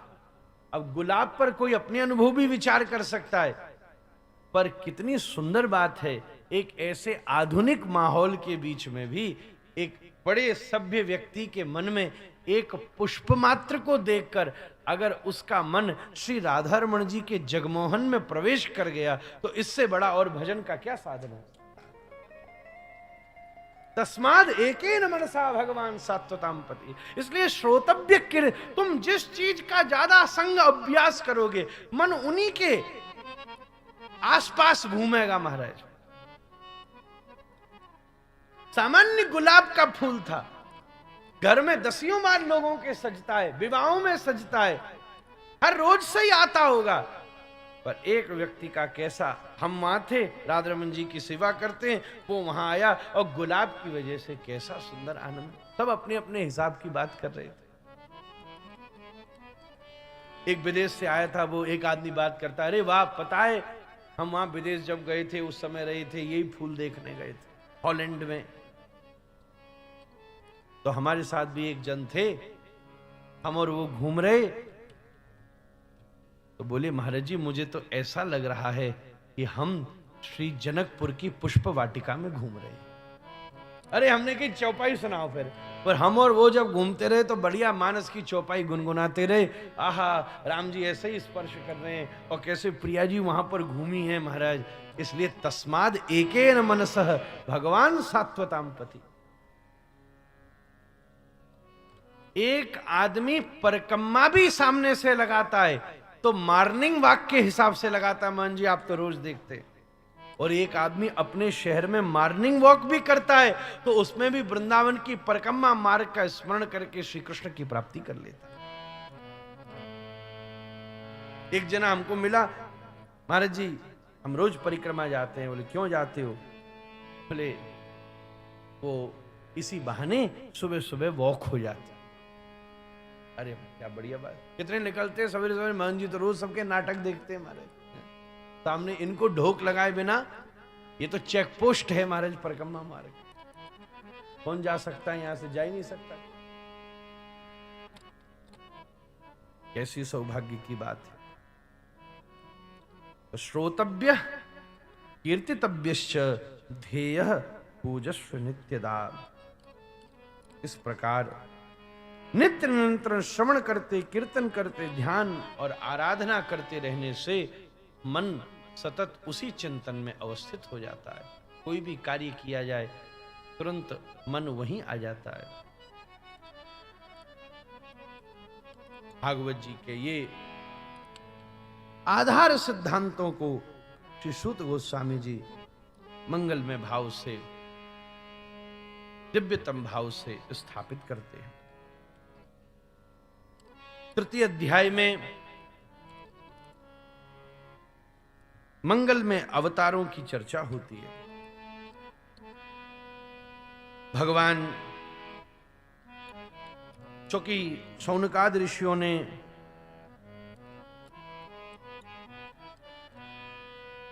अवतारों के विषय में जिज्ञासा की थी कि क्यों, कितने और किस किस प्रकार से भगवान अवतारों का क्रम करते हैं। भागवत जी में 24 प्रकार के अवतारों की विधिवत चर्चा अवस्थित हुई है। वैसे तो ये केवल 24 ही नहीं है, बल्कि ये विभिन्न प्रकार के अवतारों का स्वरूप है। कुछ समय पहले हमारे महंत जी चतुर्थ संप्रदाय के महंत हैं, पर 4 संप्रदाय आश्रम में कथा भई थी, आप भी पधारे थे कृपा पूर्वक और सब थे। तो वहां पर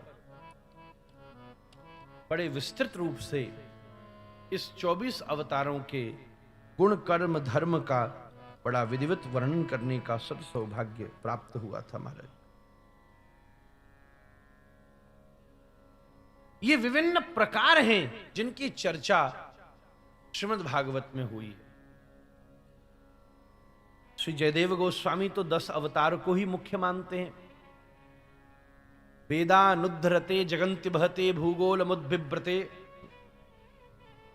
दैत्यम दारयते बलिम क्षलयते शत्रक्षयम कुर्वते, पौलत्सम जयते फलम कलयते कारुण्यमातन्वते, म्लेच्छान मूर्छयते, हाँ दशा कृतिकृते कृष्णाय तुभ्यम नमः। ये मुख्य 10 अवतारों की चर्चा होती है। भागवत जी में उन अवतारों के क्रम को और भी विस्तृत रूप से वर्णन किया जाता है।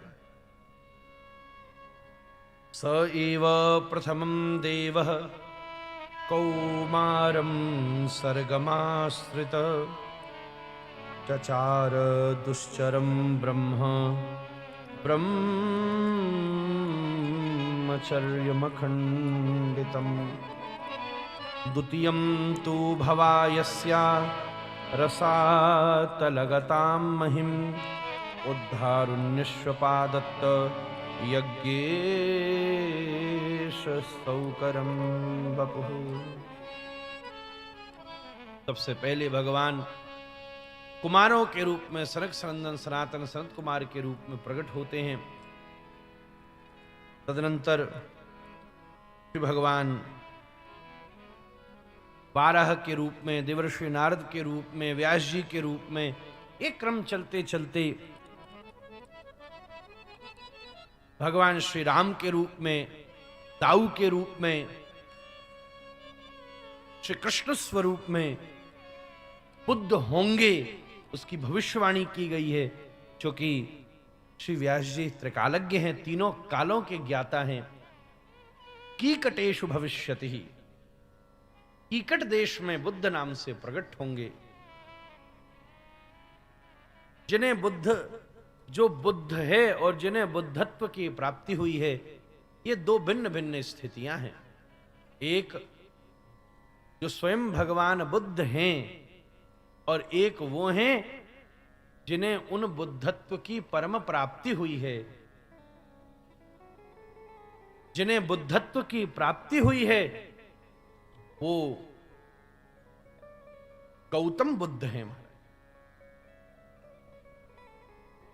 किस क्षेत्र में प्राप्ति हुई है? बोध गया में प्राप्ति हुई। तो गया क्षेत्र पहले से ही कीकट प्रदेश है। 5 स्थानों को वैसे कीकट कहते हैं, शास्त्रों में वर्णन 5 जगहों। उसमें एक मगध क्षेत्र भी कीकट देश है और गया विशेष रूप से कीकट क्षेत्र कहा गया।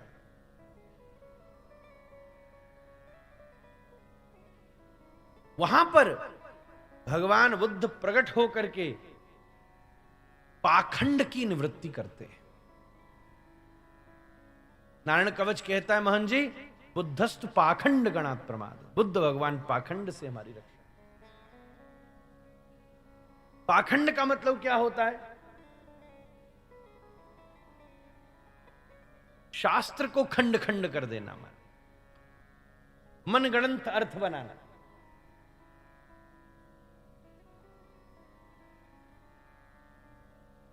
हमारे परंपरागत आचार्यों के द्वारा स्वसंप्रदाय से भिन्न मनोवांछा, मनगणंत अर्थ को बना देना, ये पाखंड का स्वरूप है।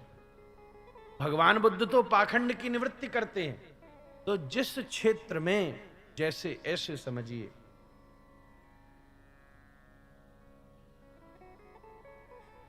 पल्लव संप्रदाय में बालक भी वल्लभाचार्य जी का ही स्वरूप है, पर मूल वल्लभाचार्य जी तो श्री वल्लभाचार्य महाप्रभु ही हैं।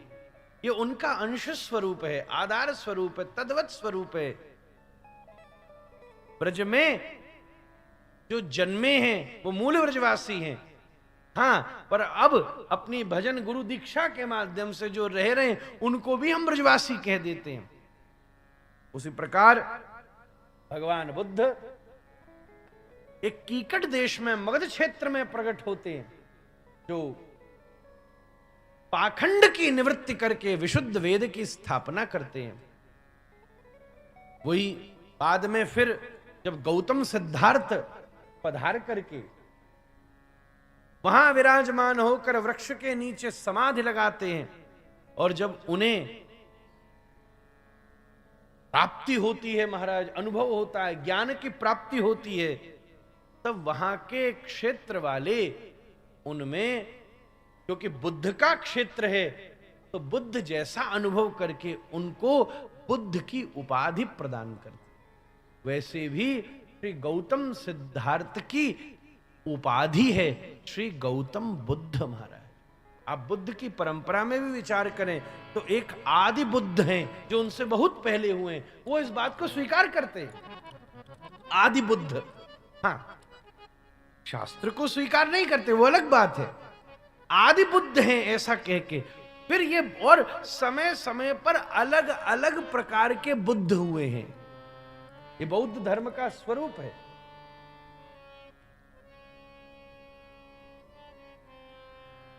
ऐसा क्यों हुआ? क्योंकि जब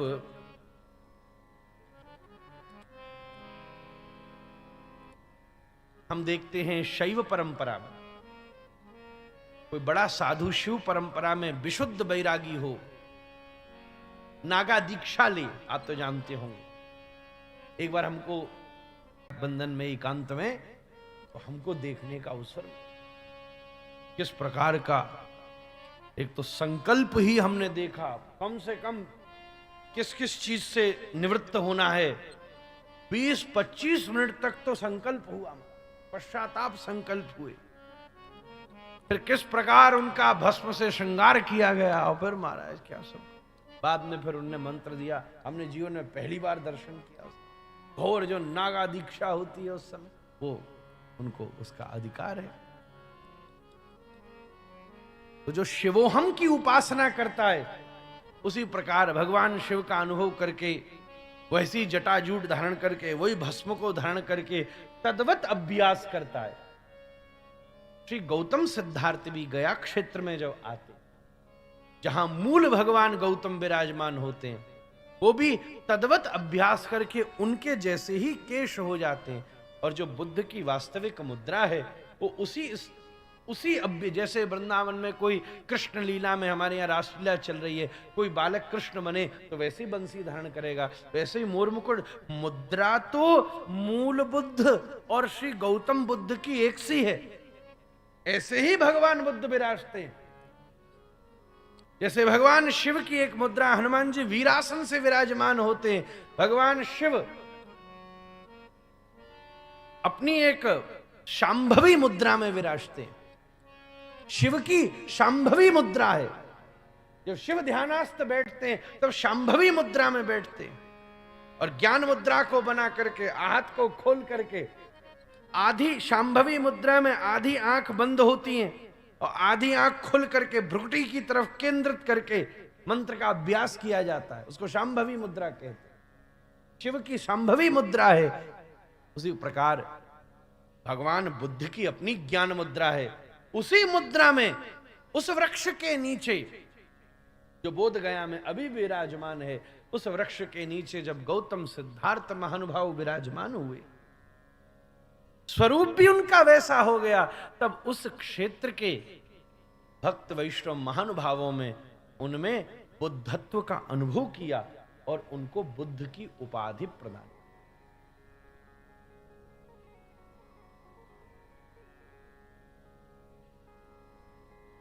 कोई समस्या नहीं है इस देश में। ऐसे ऐसे सिद्ध, ऐसे ऐसे अनुभवी, ऐसे ऐसे अंश अवतार, कई कई महात्माओं में कई कई जनों का, मूल भक्तों का अवतार अनुभव होता है। श्री सूर, श्री मीरा जी भी भगवत परिषद परिकरों की अवतार ही स्वीकार की जाती हैं।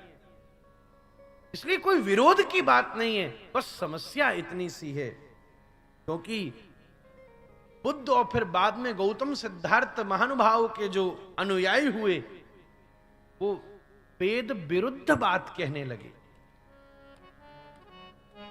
तब थोड़ा सा संकोच हो गया। अन्यथा जयदेव गोस्वामी से लेकर कौन सा ऐसा सनातन धर्म का मंदिर होगा जो भगवान बुद्ध की मूल शिक्षा को प्रणाम न करे। शिक्षा तो हर अवतार में प्रदान की गई है, और उन अवतारों के ग्रंथों को बहुत से अवतारों के ग्रंथ प्राप्त नहीं। ऐसा संकेत हमको लगा। ऐसी सब चीजें हम इस कथा में इसलिए कह ले रहे हैं क्योंकि महंत जी हमारे साथ में हैं, बाद में ये अपने आप संभालेंगे।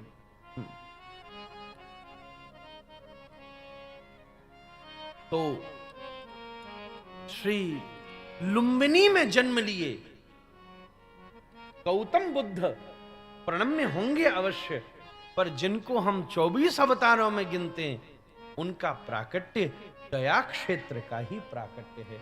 हम गया क्षेत्र में प्रकट हुए भगवान बुद्ध को गौतम बुद्ध और भगवान बुद्ध ये दो भिन्न भिन्न स्वरूप हैं। एक में उनका अनुभव प्राप्त हुआ, जैसे ज्ञानवानी अद्वैतवादी अपने में ही शिवत्व का दर्शन करता है, अपने को ही शिव कहता है, चिदानंद रूपम शिवोहम शिवोहम सोहम का अभ्यास ज्ञानी करते हैं। तद्वत रूप से उन्होंने बुद्धत्व का अभ्यास करके बुद्धत्व को प्राप्त किया। यहां तो सबको प्रणाम किया गया है, प्रणाम तो हम हर महात्मा संत को करने को तैयार हैं, परंतु वेद विरुद्ध बात होने से बौद्ध धर्म के प्रति संकोच प्रकट हुआ और बौद्ध फिर स्वतंत्र धर्म बना। पर भगवान बुद्ध तो वेद धर्म को ही प्रकट करते हैं, बौद्ध धर्म अलग नहीं है, वो बुद्ध के द्वारा गौतम सिद्धार्थ के अनुयायियों के द्वारा स्थापित है। भगवान बुद्ध तो विशुद्ध सत सनातन धर्म के द्वारा पाखंड की निवृत्ति करते हैं। इस प्रकार बुद्धो नामना जनसुतः कीकटेषु भविष्यति। अजन के घर में जिनका जन्म हुआ महाराज, अजन के घर में जिनका जन्म, अब आज वहां कहां ढूंढो कौन अजन थे, कहां उनका घर था।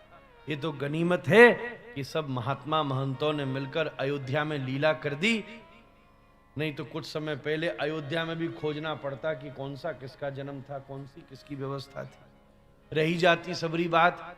अब तो बस अगले साल की प्रतीक्षा है, भगवान श्री राम मंगल में भाव से विराजमान होंगे और हम सब लोग खूब आनंद से वहां आरती पूजा प्रणाम को जानेंगे। नहीं तो अजन के घर में भगवान बुद्ध का जन्म हुआ।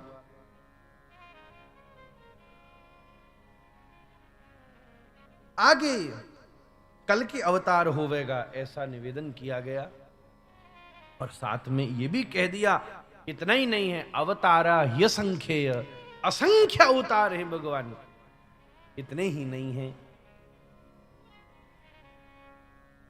उसी क्रम में अगर असंख्य कहने का हम अवसर बनाएं तो महाराज यहां पर सतयुग के, त्रेता के, द्वापर के और कलयुग के अवतारों की चर्चा हुई है। तो महाराज श्री नवद्वीप में श्रीमन महाप्रभु भी साक्षात दिव्य भगवत स्वरूप में प्रकट होते।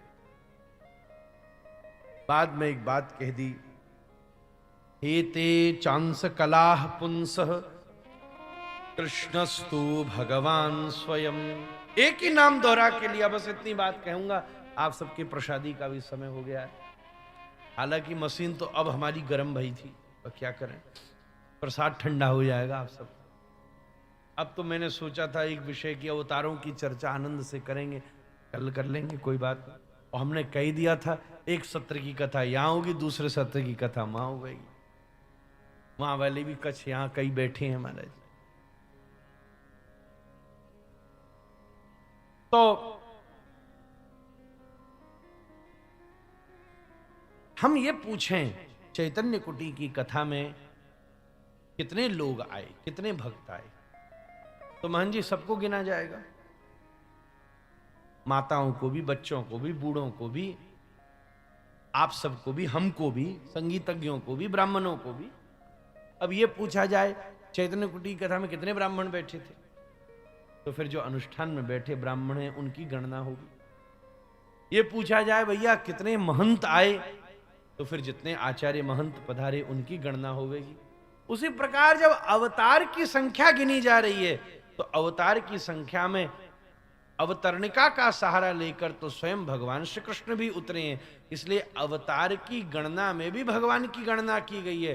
पर जब ये पूछा गया कि ये 24 बार उतरा कौन था, तब दोनों हाथ उठा करके व्यास जी कहते कृष्णस्तु भगवान स्वयं, लौटा करके बात कहते इन 24 बारों में उतरा कौन था, कौन आया था, लोग कितने बैठे, तो व्यास, श्रोता, संत, महात्मा सब गिने जाएंगे। और जब ये पूछा जाएगा भैया व्यास कितने, बोले एक बैठा हुआ है व्यास आसन पर। ऐसे ही जब गणना की गई कि अवतार कितने हुए तो श्री कृष्ण को भी गिना गया इन 24 अवतारों के क्रम में। और जब प्रश्न पूछा कि भैया अवतारी कितने हैं, तब व्यास जी कहते हैं, अवतारी तो भैया एते चांस कला पुंस कृष्णस्तु भगवान स्वयं इंद्रारिव्याकुलम लोकम मृडयंती युगे युगे युगे युगे। बार बार बार बार यही युगों युगों में यदा यदा हि धर्मस्य ग्लानिर्भवति भारत अभ्युत्थानमधर्मस्य तदात्मानं सृजाम्यहम्। श्री भगवान अनंत भाव से प्रकट होते हैं। चांस कलह पुंसा, कोई कला अवतार है, कोई अंश अवतार है। च अंश च कला, अंश और कला के रूप में इनकी गणना की गई है। पर हमारे भगवान तो अवतारी है महाराज, अवतारी है। एक बार हमारे महाराज जी से किसी ने पूछा कि महाप्रभु जी का नाम भागवत जी में इस क्रम में क्यों नहीं लिखा गया, दादा गुरु जी से। तो दादा गुरु जी ने एक बड़ा अच्छा समाधान किया। मान जी, मैं सब जगह नहीं कहता, पर हम आप सब तो एक ही कुंज की सखियां बैठी हैं, एक ही वर्ग के हैं। तो दादा गुरु जी ने एक बड़ा सुंदर समाधान किया। महाप्रभु जी के अवतार का स्वतंत्र संकेत इसलिए नहीं है क्योंकि महाप्रभु की लीला कृष्ण लीला का ही भाग है। जैसे श्री कृष्ण लीला वृंदावन में है, जैसे श्री कृष्ण लीला हस्तिनापुर में है, जैसे श्री कृष्ण लीला द्वारिका में है, ऐसे ही जब श्री कृष्ण लीला नवद्वीप में हुई है और पुरी में हुई है तो वो भी महाप्रभु के रूप में परिणत हुई है। जैसे वृंदावन की लीला दो भुजा वालों कृष्ण ने करी है, ऐसे ही द्वारिका की लीला चार भुजा वाले कृष्ण ने करी है, नवद्वीप की लीला 6 भुजा वाले कृष्ण ने करी। हमारे गौर हरि षडभुजी हैं मां। तो इसीलिए अगर आप अलग कर दोगे तो या तो अंश अवतार हो जाएंगे या कला अवतार हो जाएंगे। जब यहां यह कह दिया कि भाई श्री कृष्ण भी अवतार ले रहे हैं तो बात समाप्त हो गई महाराज। श्री कृष्ण भी समय समय पर अवतार ले रहे हैं।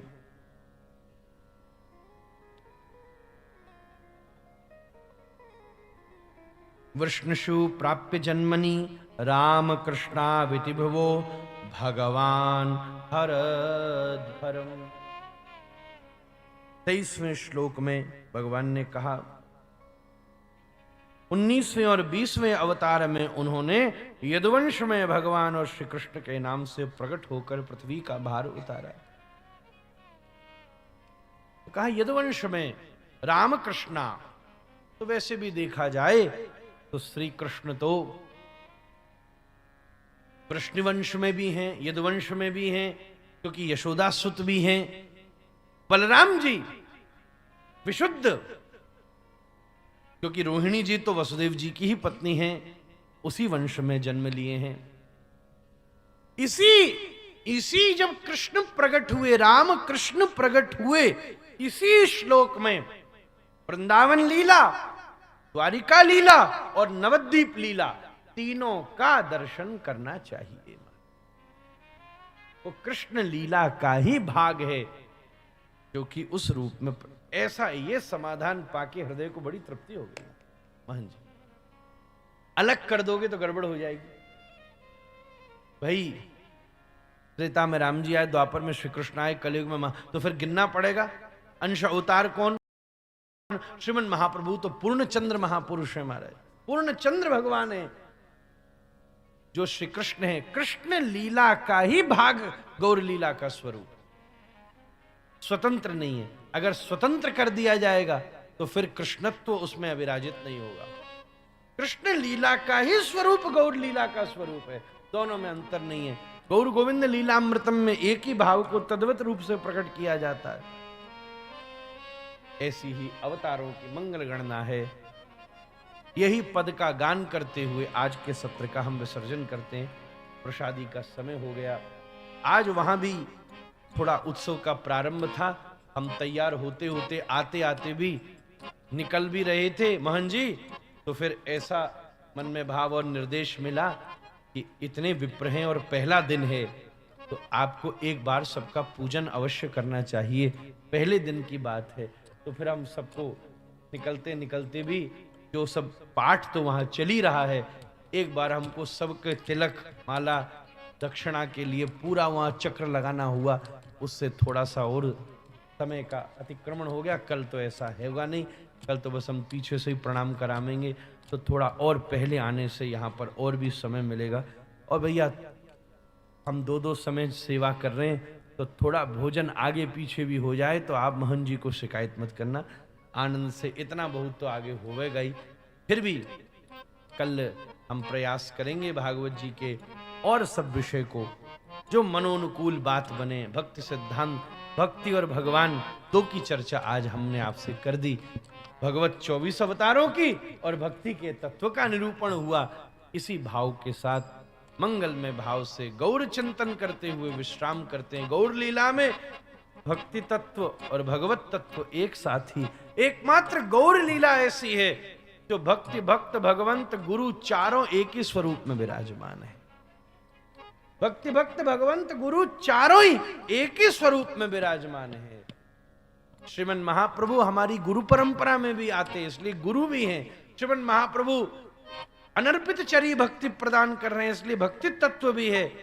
आप तद भक्त स्वरूप में भी अभिनय कर रहे हैं, तो भक्तवत अवतार भी है, और स्वयं भगवान श्री कृष्ण भी हैं, इसलिए भगवत स्वरूप भी है। अनोखे गौर बन कर के श्री राधा कृष्ण आए। अनोखे गौर बन करके श्री राधा कृष्ण आए हैं। ये दो से एक ही बनकर श्री राधा कृष्ण आए हैं। ये दो से एक ही बनकर श्री राधा कृष्ण आए हैं। जय राधा कृष्ण राधा, जय राधा कृष्ण राधा, जय राधा कृष्ण राधा। अनोखे गौर बन करके श्री राधा कृष्ण आए हैं। अनोखे गौर बन करके श्री राधा कृष्ण आए हैं।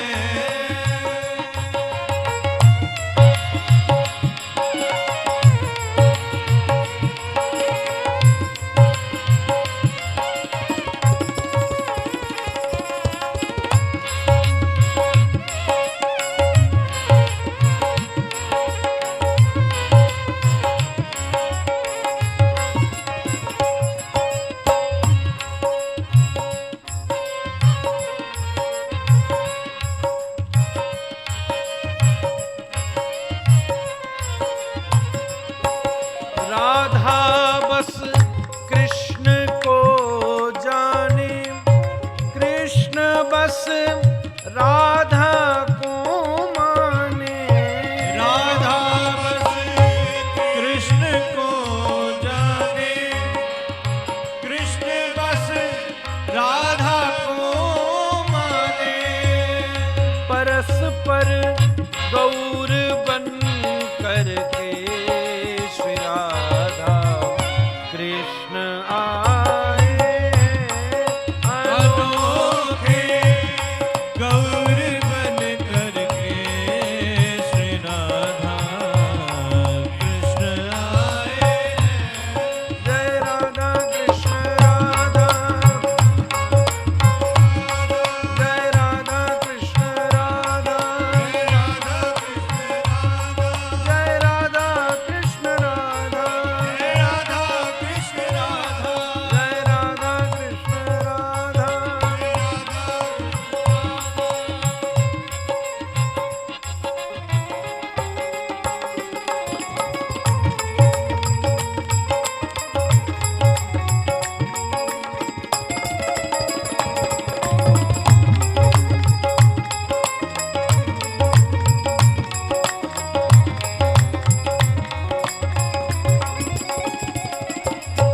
महाप्रभु ही कृष्ण लीला के अंश स्वरूप हैं, वही कृष्ण लीला का एक भाग है महाराज। और मैं एक और दृष्टि कर रहा था अभी, यहां राम कृष्णा विति भुवो, जब रामलीला का वर्णन हुआ है तब राम शब्द का प्रयोग नहीं है, तब तो कह दिया नर देवत्वमापन्न, राजा रूप में प्रकट हुए। और जब यहां चर्चा हुई तो राम कृष्णा विति भुवो, श्री राम और कृष्ण के रूप में प्रकट हुए। अब राम अक्षर की जो व्याख्या महामंत्र में लगती है, अपनी अपनी अनुभव से तद्वत व्याख्या का प्रयोग यहां पर भी किया जा सकता है। राम यहां श्री शंकरषणत्व भी है, पर बलराम जी में शंकर, अब वो तो हमारे यहां चैतन्य चरितामृत के प्रारंभ के परिच्छेद में जहां तत्वबोध कराया है कि कौन शेष स्वरूप हैं, और फिर क्षीरोदशाई पयोब्धिशाई, उस रूप में रामकृष्णाविति भवो को अर्थ लगेगा। बलराम जी तो शंकरषण के शेष स्वरूप भी हैं, पर शेष स्वरूप होते होते उनमें विष्णुत्व है, तो इसलिए 24 अवतारों में विराजमान किया है, क्योंकि क्षीरोदशाई पयोब्धिशाई में शंकरषण तत्व का प्रकाश किया गया। पर ऐसे देखा जाए तो बलराम जी शेष प्रधान है महाराज, लक्ष्मणलाल जी शेष प्रधान है, श्री नित्यानंद प्रभु बलराम। अब यहां राम शब्द स्वतंत्र है, तो राम कौन है? रकारो श्रीमती राधा, मकारो मधुसूदन, द्वयोर विग्रह संयोगात राम नाम प्रकीर्तित। इसलिए अनोखे गौर बन करके श्री राधा कृष्ण आए हैं। हरे कृष्ण कृष्ण कृष्ण हरे हरे, हरे राम राम राम हरे हरे। श्री राधा रमण लाल की जय जय। श्री राधे निताई गौर हरि।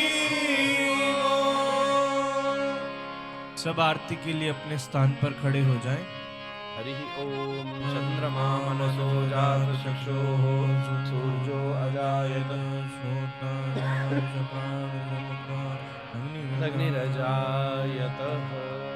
हरिहराय नमः कृष्ण यादवाय नमः, यादवाय माधवाय केशवाय नमः। हरिहराय नमः कृष्ण यादवाय नमः, यादवाय माधवाय केशवाय।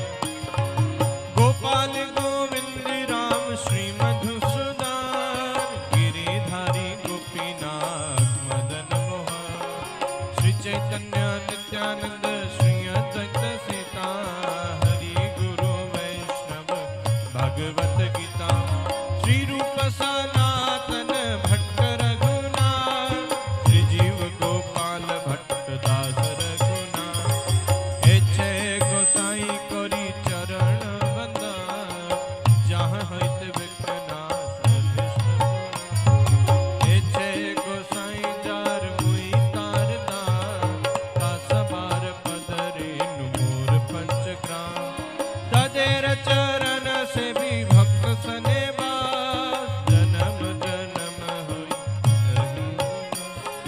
हे जय गोसाई जबे व्रज कोई नवास, राधा कृष्ण नित्य लीला करिल प्रकाश।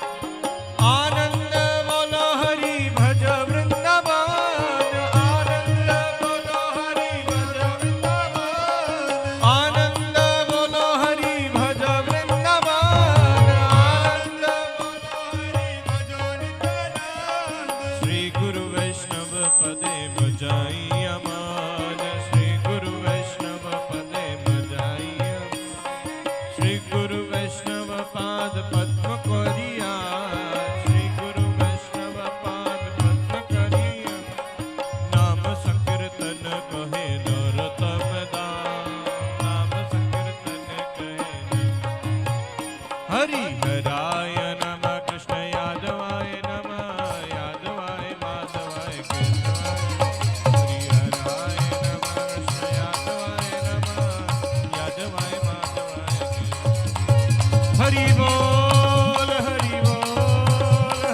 हरि बोल